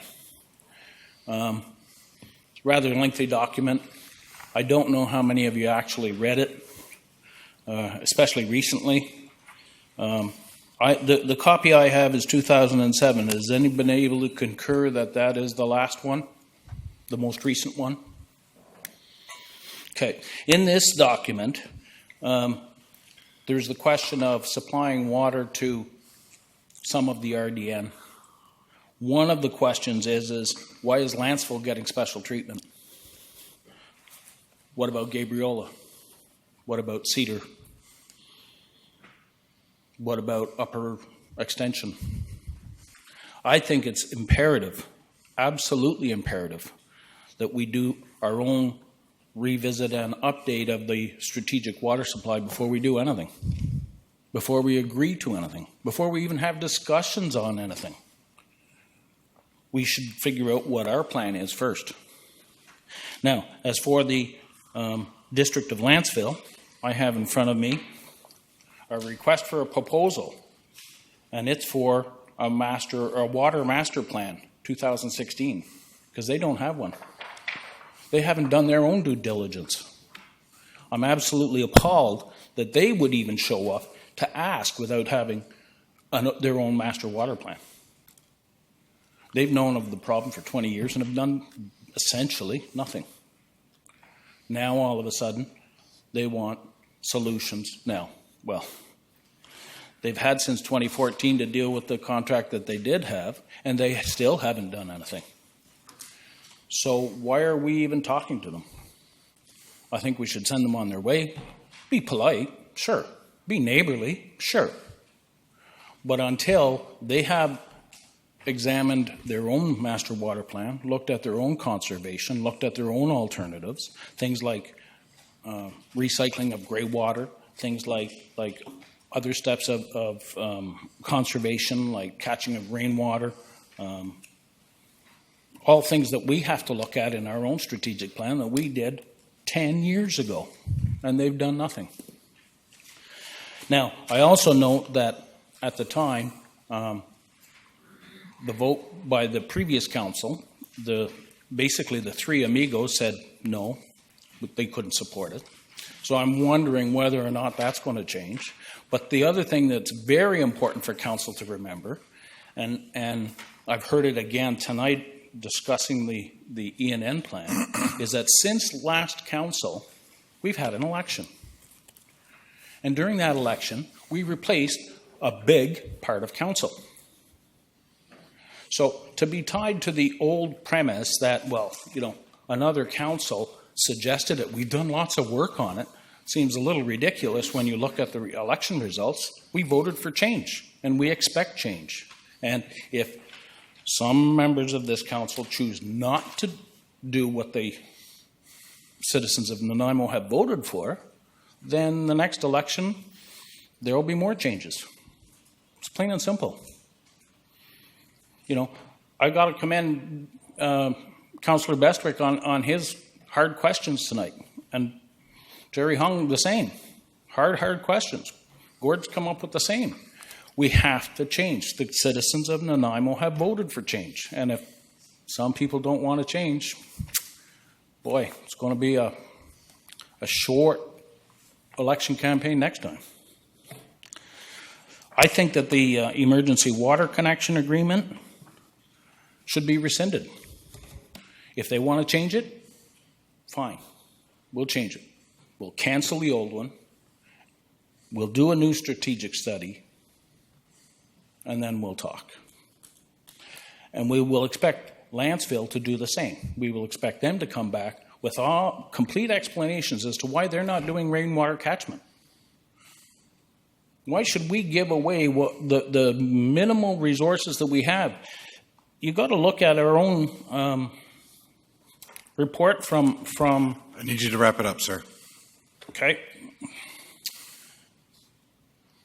I think it was Bill Sims reported that we're now in level 3 and that we have to conserve water, that our water consumption is up by 10%. I think it's really important that you give it all serious consideration. Thank you. Thank you, sir. I see no questions. Motion to receive the delegation. Moved by Councillor Bestwick, seconded by Councillor Kipp. Thank you. All those in favor? Opposed? Motion carries. Next speaker is Mr. Robert Fuller.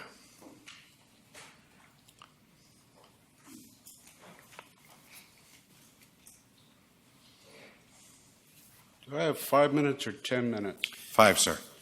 I was told I had 10 minutes. You have 5, sir. 5 minutes?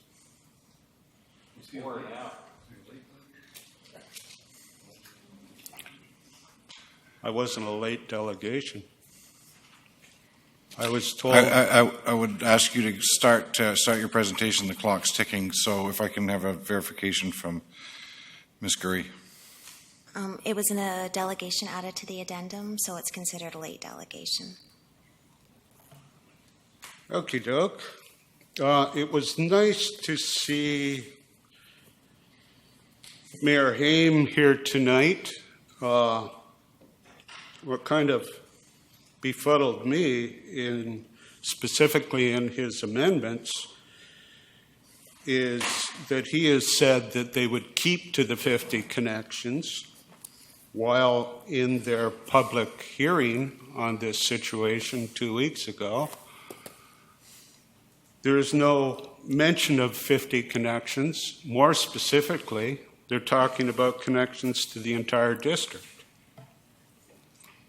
I'm kind of wondering if the residents of Lanceville understand this.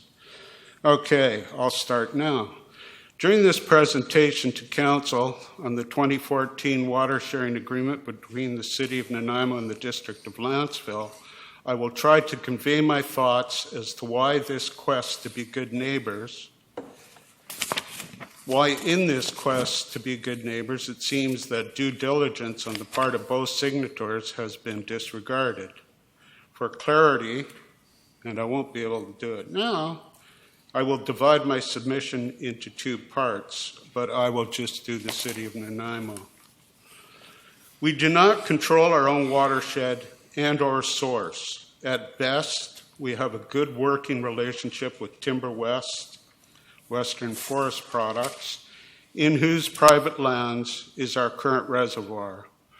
Could this change? Your guess is as good as mine. Could new ownership of these lands give rise to problems with this relationship? Totally unknown, but certainly possible.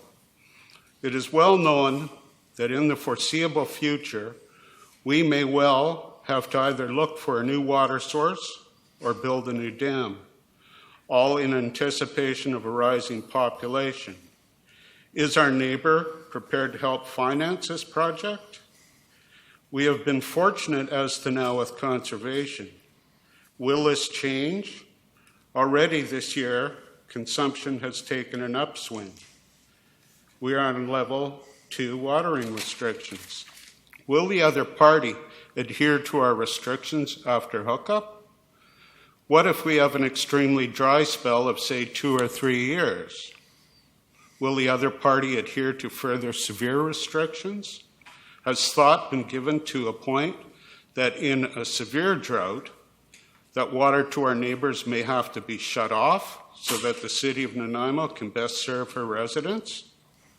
We have just recently completed a new $70+ million water treatment center. Will the District of Landsville be willing to recompense the city of Nanaimo for its share, since they will be the beneficiary of our finely treated water?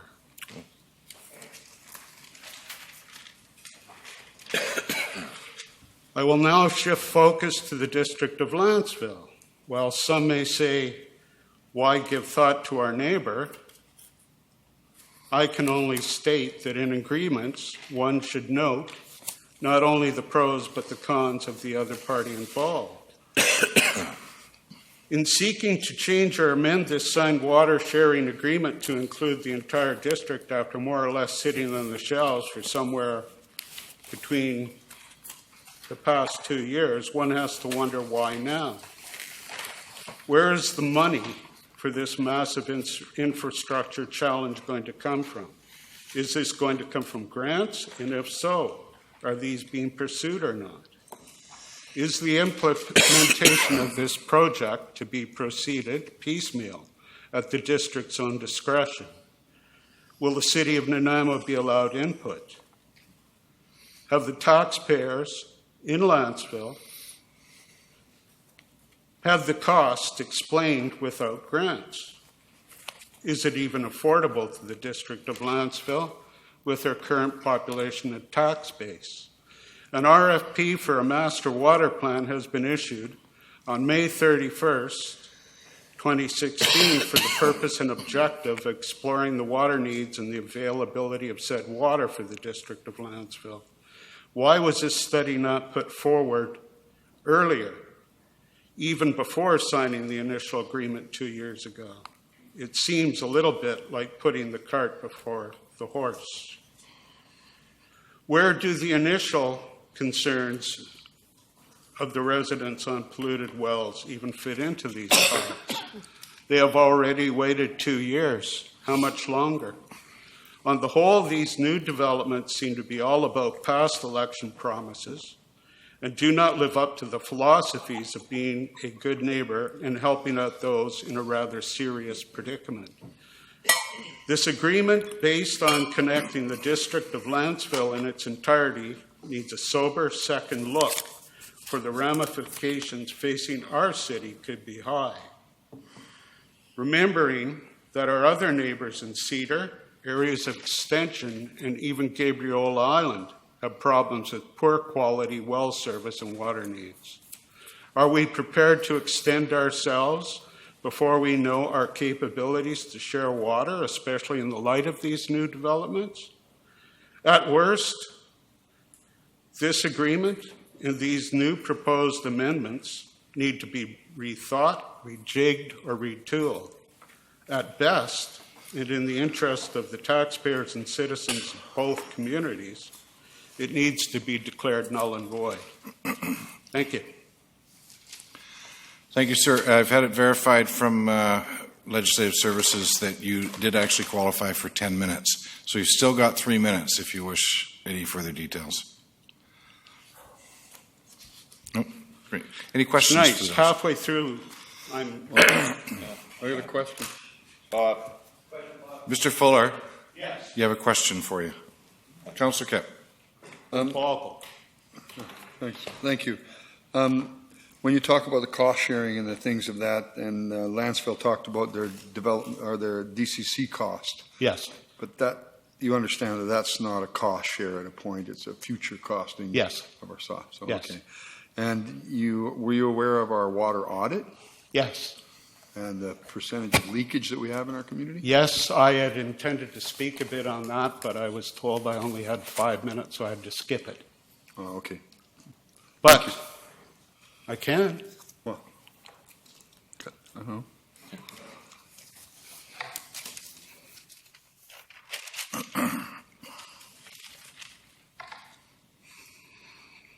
This is the part that I miss speaking. Upon reading the Carewood Lytle City of Nanaimo water audit of March 2013, some of the water losses within our system raise a few eyebrows.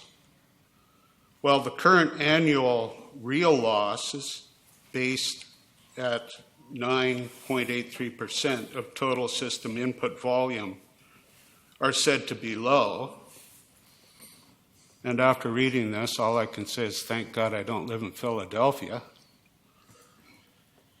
and can be mitigated or held steady with infrastructure renewal, the total unbilled, unmetered consumption and the costs of apparent losses are significant. My question to council on this is, have the recommendations within this report been acted upon?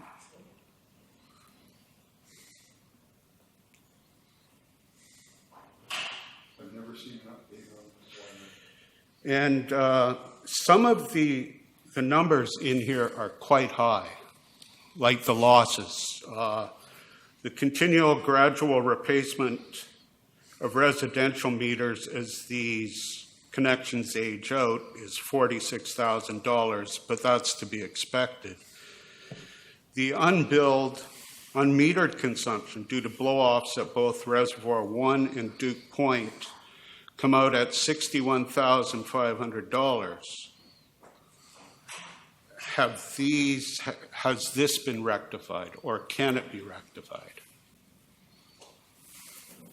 The costs of apparent losses due to meter under registration, customer credits to leak repairs, and unauthorized consumption totals $387,000.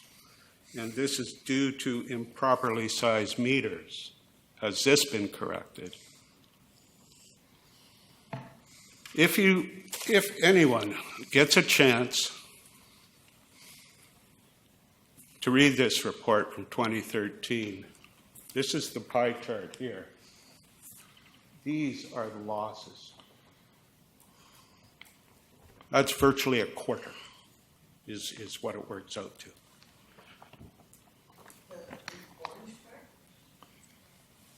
Orange, blue, purple. It's an interesting but hard for a layman to understand. But I happened to borrow this from a good friend and spent the weekend reading it. It's pretty enlightening. Thank you. Thank you, sir. Motion to receive the delegation. Seconded? Okay. Discussion, seeing none, call the question. All those in favor? Opposed? Motion carries. I expect you'll be looking for further time, sir? Yes, sir. How much do you need?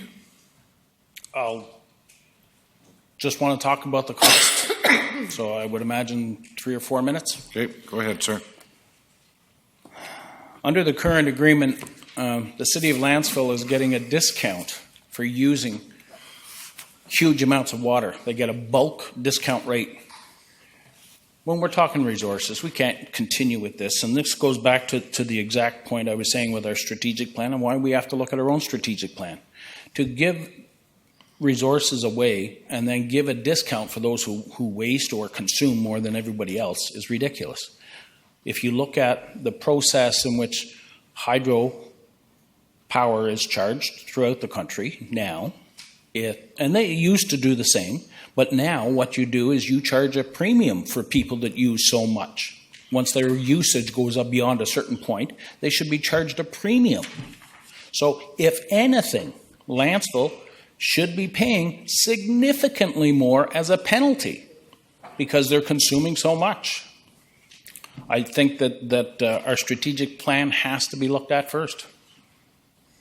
The costing, the wastage, the processes of water catchment and recycling and reuse all have to come into play long before we start giving away our limited resources. We may not have the water that you're sitting there drinking on your counter. We may not have that far from now.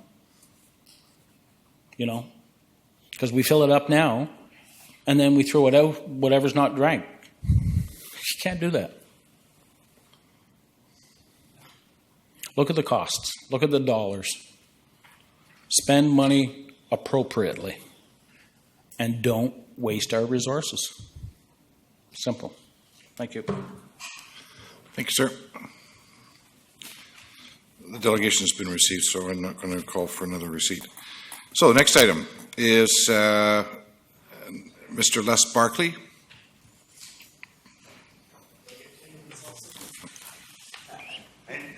I've timed it. I should be able to manage in 5.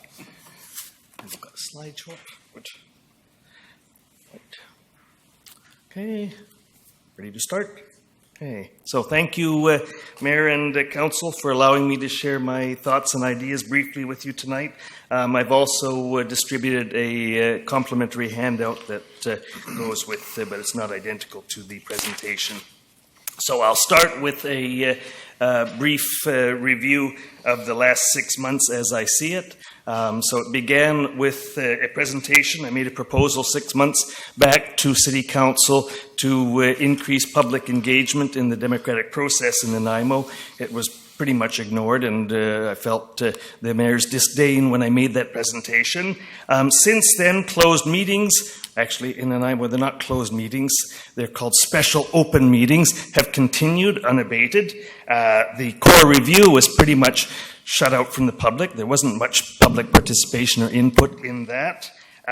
The committee system since the autumn has been shut down. So this is not good. However, we do have a new broom. Ms. Sammer is not here tonight, and she has been doing some sweeping, and I'm hopeful but wary. Conflict has also continued unabated. We had it just last Monday. Not quite as bad as this. I think this is Taiwan, but we still do have that occurring. Most distressing at times, I sense an unwillingness to see or to hear, to consider systemic flaws in our system here in Nanaimo. So the problem, as I see it, there's 3 elements. There's the uncertain and long wait to ask a question. Just last Monday, Mr. Taylor had to wait until 11:05. He was the sole person to ask a question.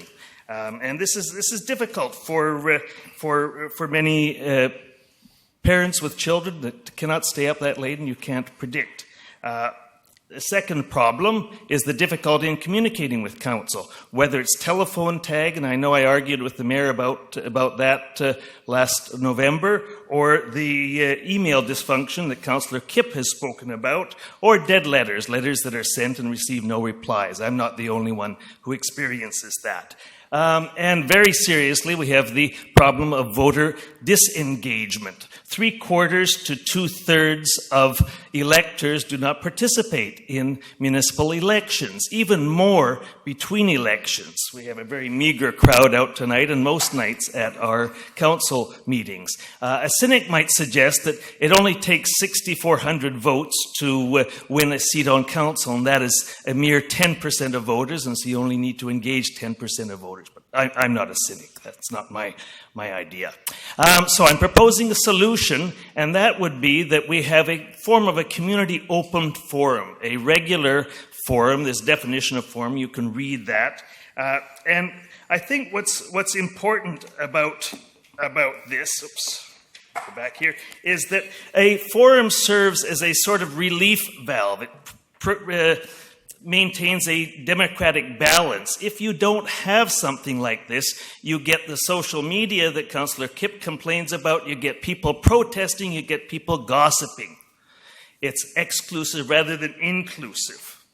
So why we need to do something like this? Well, real open is better than closed. The public wants it. Councillors are overwhelmed. You know that full well.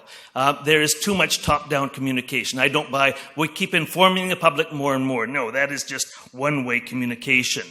I think fostering greater engagement requires genuine effort and platforms. Victoria has a public engagement strategy. They had, back in 2009, a commission that looked at that and created policies to increase public engagement. There are models of open and citizen-engaged government, such as Victoria, and the communication plan and strategic plan supports this. Your own guiding principles from 2014 refers to listening to citizens that want to be heard. The strategic plan, which I hope will get revised and updated, refers to community engagement and participatory democracy based on effective consultation and open communications. So what it is I'm proposing would be a monthly forum for citizens to ask concise questions at a convenient and fixed time. It might be they watched the video that the week before and then want to ask a question, so they can do so, not waiting until 11 o'clock. And it's a message that encourages input and participation. How it would occur is a citizen would add his name or contact information simply to a piece of paper at the start of the meeting. And three minutes for the question, 3 minutes for the answer. There would be follow-up as required from council or from the city staff. And priority would go to questioners who have not recently asked a question of council. Who? This would be for any citizen of Nanaimo with a question or statement. Where? Here, but alternative sites quarterly or biannually could be considered, and I think should. When? First, only 45 minutes, 60 minutes. First regular council meeting each month. There are precedents. Saanich has a wonderful model, I think. They also have questions at the beginning in West Vancouver, North Vancouver, Trail, White Rock, even Saint-Lambert, I think it is, in Quebec. So to finish off, Mayor and Council and staff, it's up to you. I'm sure you'll find reasons why not to do this. Democracy is not always tidy and neat. Our Prime Minister once envied China's system of government for this reason. But citizen-engaged democracy is the most just and, I would argue, the most effective system of government. Thank you. I'll welcome any questions. Councillor Fuller. Have you ever attended a special open meeting? Such as this? No. No, at the beginning you talked about the special open meetings. No. I would like to. Well, everybody is free to do this. The special open meetings are essentially to allow you to see everybody who is going to vote to go in camera. That's all they're for, but we are legally obliged to have them, and we call them special open meetings because they really are special. I'm being really sarcastic here, if you haven't caught on. Yeah, I got it now. I totally agree with you. We need more town hall type meetings. Whether that will come this term, I don't know. I'm hoping it will. You talked about meager people at council meetings. When I first started coming to these things 20 years ago, there used to be Fred Taylor there. He was the man. And then myself and Ron Boland showed up, and now at least you have a few more. And sometimes you get even more. It depends on what people want. So thanks for coming up. Thanks for presenting. Appreciate it.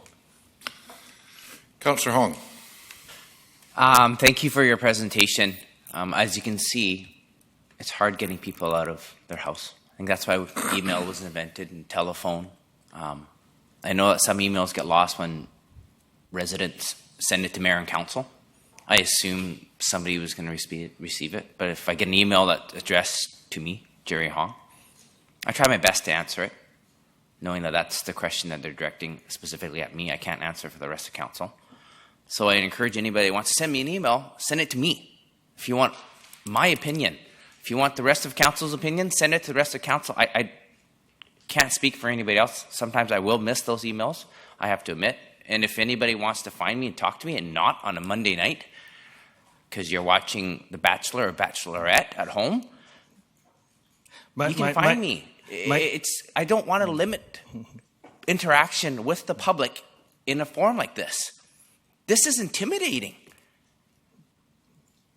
Most of the people I know will not stand in front of a podium to ask a question. It's intimidating for them, and I get it. But you have to welcome it. You don't make it difficult where they have to wait to the end of the meeting.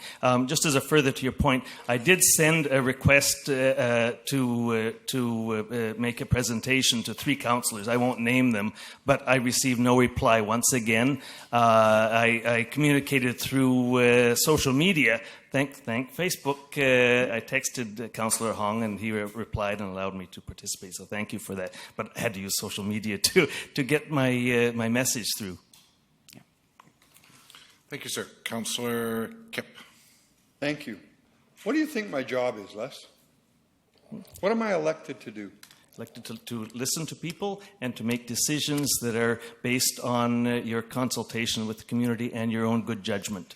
Where is that written down like that? Because I'm elected to work at this table by the citizens for what I know, or they like me or they don't like me. But they vote for me to come here and sit and do my business here.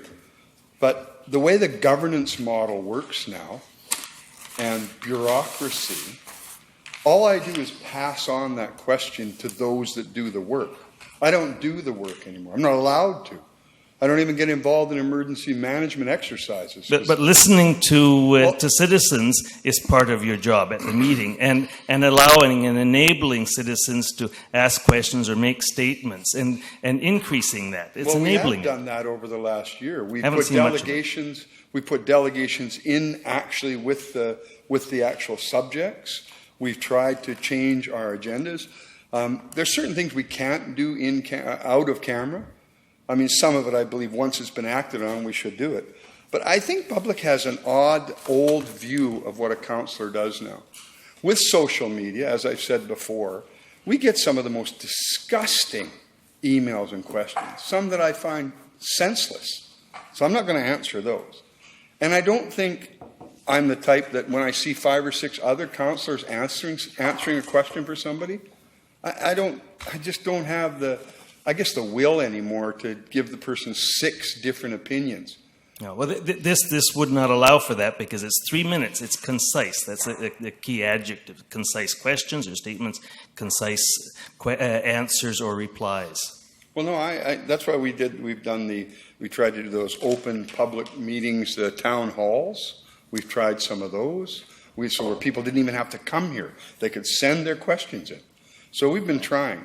As far as the strategic plan, you see in the core review right now, the staff didn't implement it. They didn't do it. We asked them to do it. We asked them for that public input. It didn't get done. So we're going to try and get it done now with a new leadership. I was hoping to hear something tonight, but that got cancelled. The next moves with the strategic plan. It's taken time. I mean, we had one that we spent hundreds of thousands of dollars on, got public input, and it never got implemented.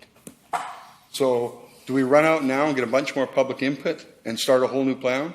Or do we try and get the old stuff implemented because it was a good plan? What would be your thing on that? Should we start a new one or do the one that we never did? I'm asking you. I'm fine with using the old one, but updating it, but not chucking it. Not well, and when you say the relationships are bad, they're terrible around this table with a few people. Absolutely terrible. And that takes trust and a lot of other things to build. And I don't see that being built here. And I don't see public input being really well managed over the last years either. No. And I fought to bust bureaucracy for decades now, and that's what I'm on. But if you welcome the public, enable public participation, public feedback, that creates real communication. 10 years ago, I got involved. 10 years ago, I sat here to get myself involved. Not to come up every once in a while and ask a question. I took my life and got involved. Yes. And so sometimes it's hard to answer 60 email or Facebook or Twitter or tweeters, because that's not communication to me. This is communication. That's right, yes. This is what we need more of, but we have to enable it. You can tell I got a bit of angst about this. Huh?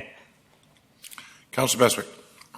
Thank you, Les. I appreciate you coming forward, and I appreciate your thoughtfulness. And I think sometimes we lose the perspective on the citizens' requirements of us. And I think because of the fact that we're on TV now, a lot of people or on other forms of media, be it on a computer, you can watch this tomorrow morning before you go to work or at work or whatever. So I think a lot of people, that is their engagement now, versus the face-to-face kind of stuff.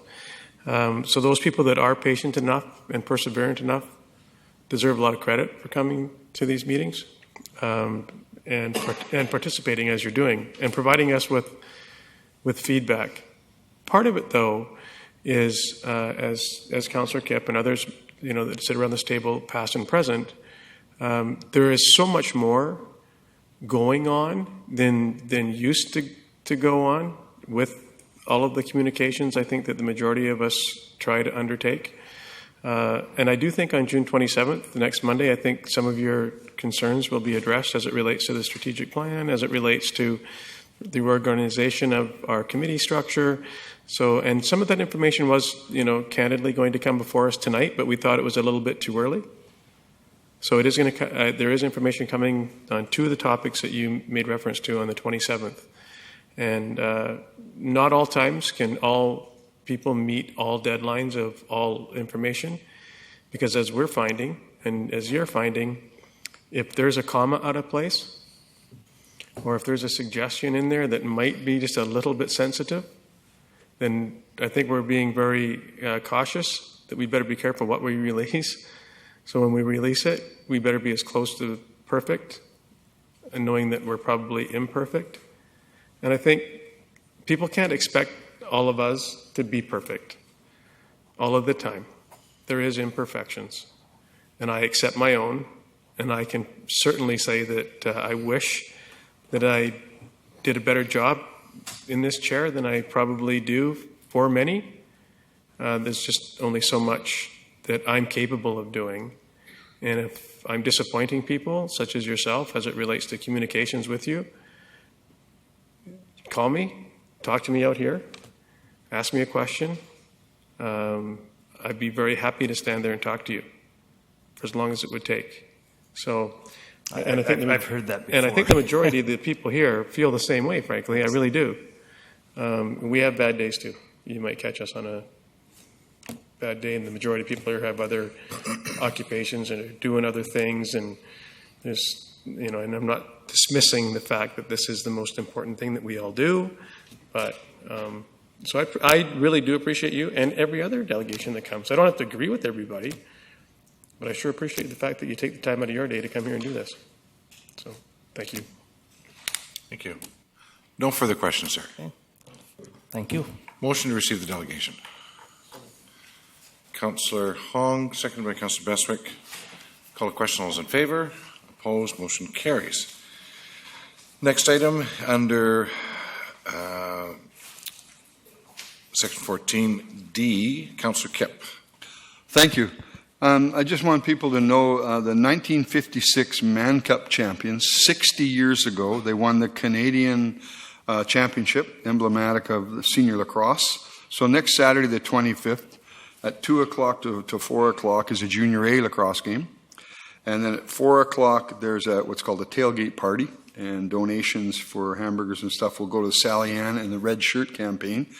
And then there's a 6 o'clock game between the Nanaimo Timbermen and the New Westminster Salmon Bellies. But at 4 o'clock, announcer Jim Robson, a famous announcer for sports in British Columbia, who announced the Mann Cup, because Foster Hewitt couldn't do it for some reason back in 1956, and Jim Robson had to do it.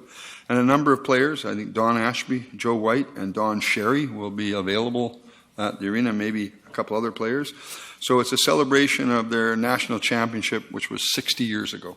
So it'll be this Saturday, the 25th, at Bevan Park, probably starting the tailgate party and that around 4 o'clock, and the recognition and that. So just for people to know. Thank you. Thank you very much. I would love to meet Jim Robson. Thank you. Seeing no further business, we now move into question period.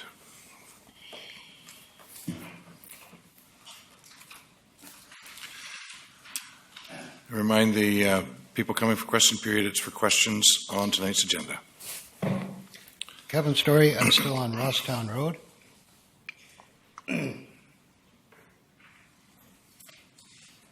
I have a number of questions tonight, and I'm probably not going to be very popular with council after I finish asking them.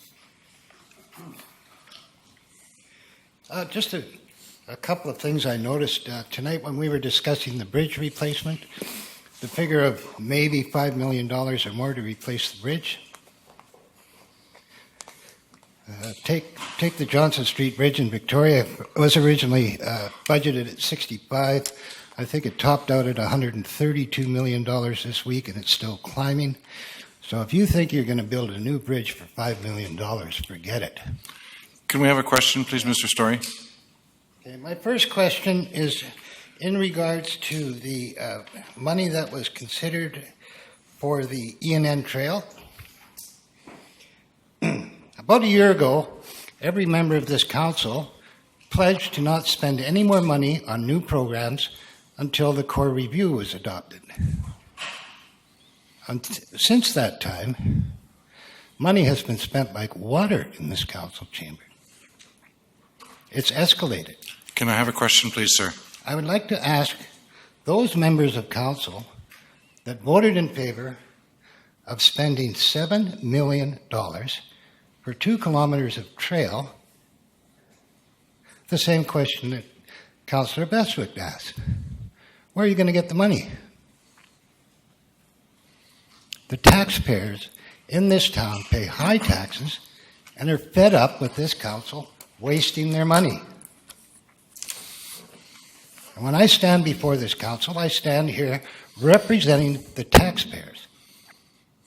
And week after week, I watch millions of dollars. Okay, sir, being did you wasted. want an answer to that question? I want an answer to that question. The fact is that the motion to go ahead and spend that money has been defeated, therefore it's moot.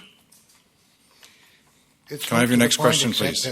It almost passed. Okay, well, let's get on to what I really wanted to talk about. And that's what happened with the Summerhill proposal tonight. Constable Fuller asked a very good question. And I can fully understand the situation that the developer is in and that council is in.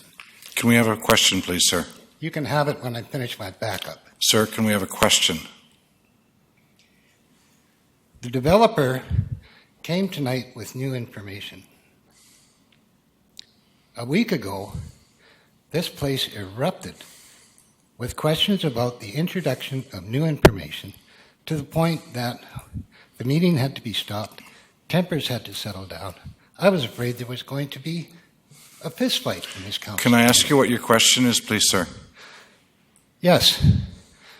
Mr. Mayor, you set the agenda.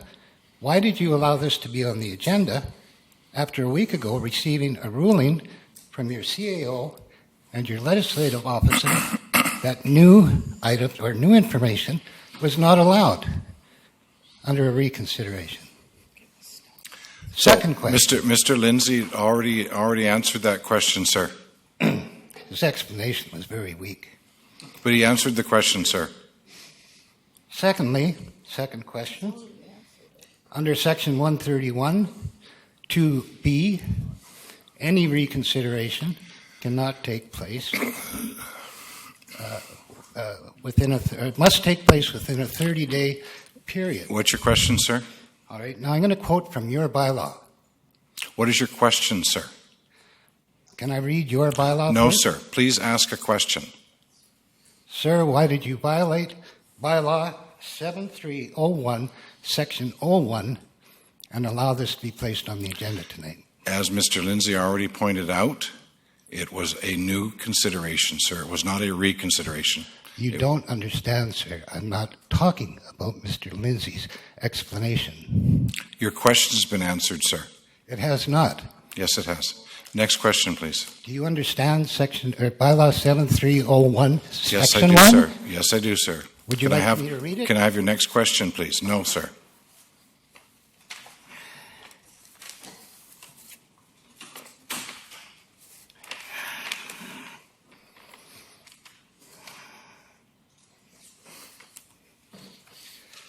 I don't have another question.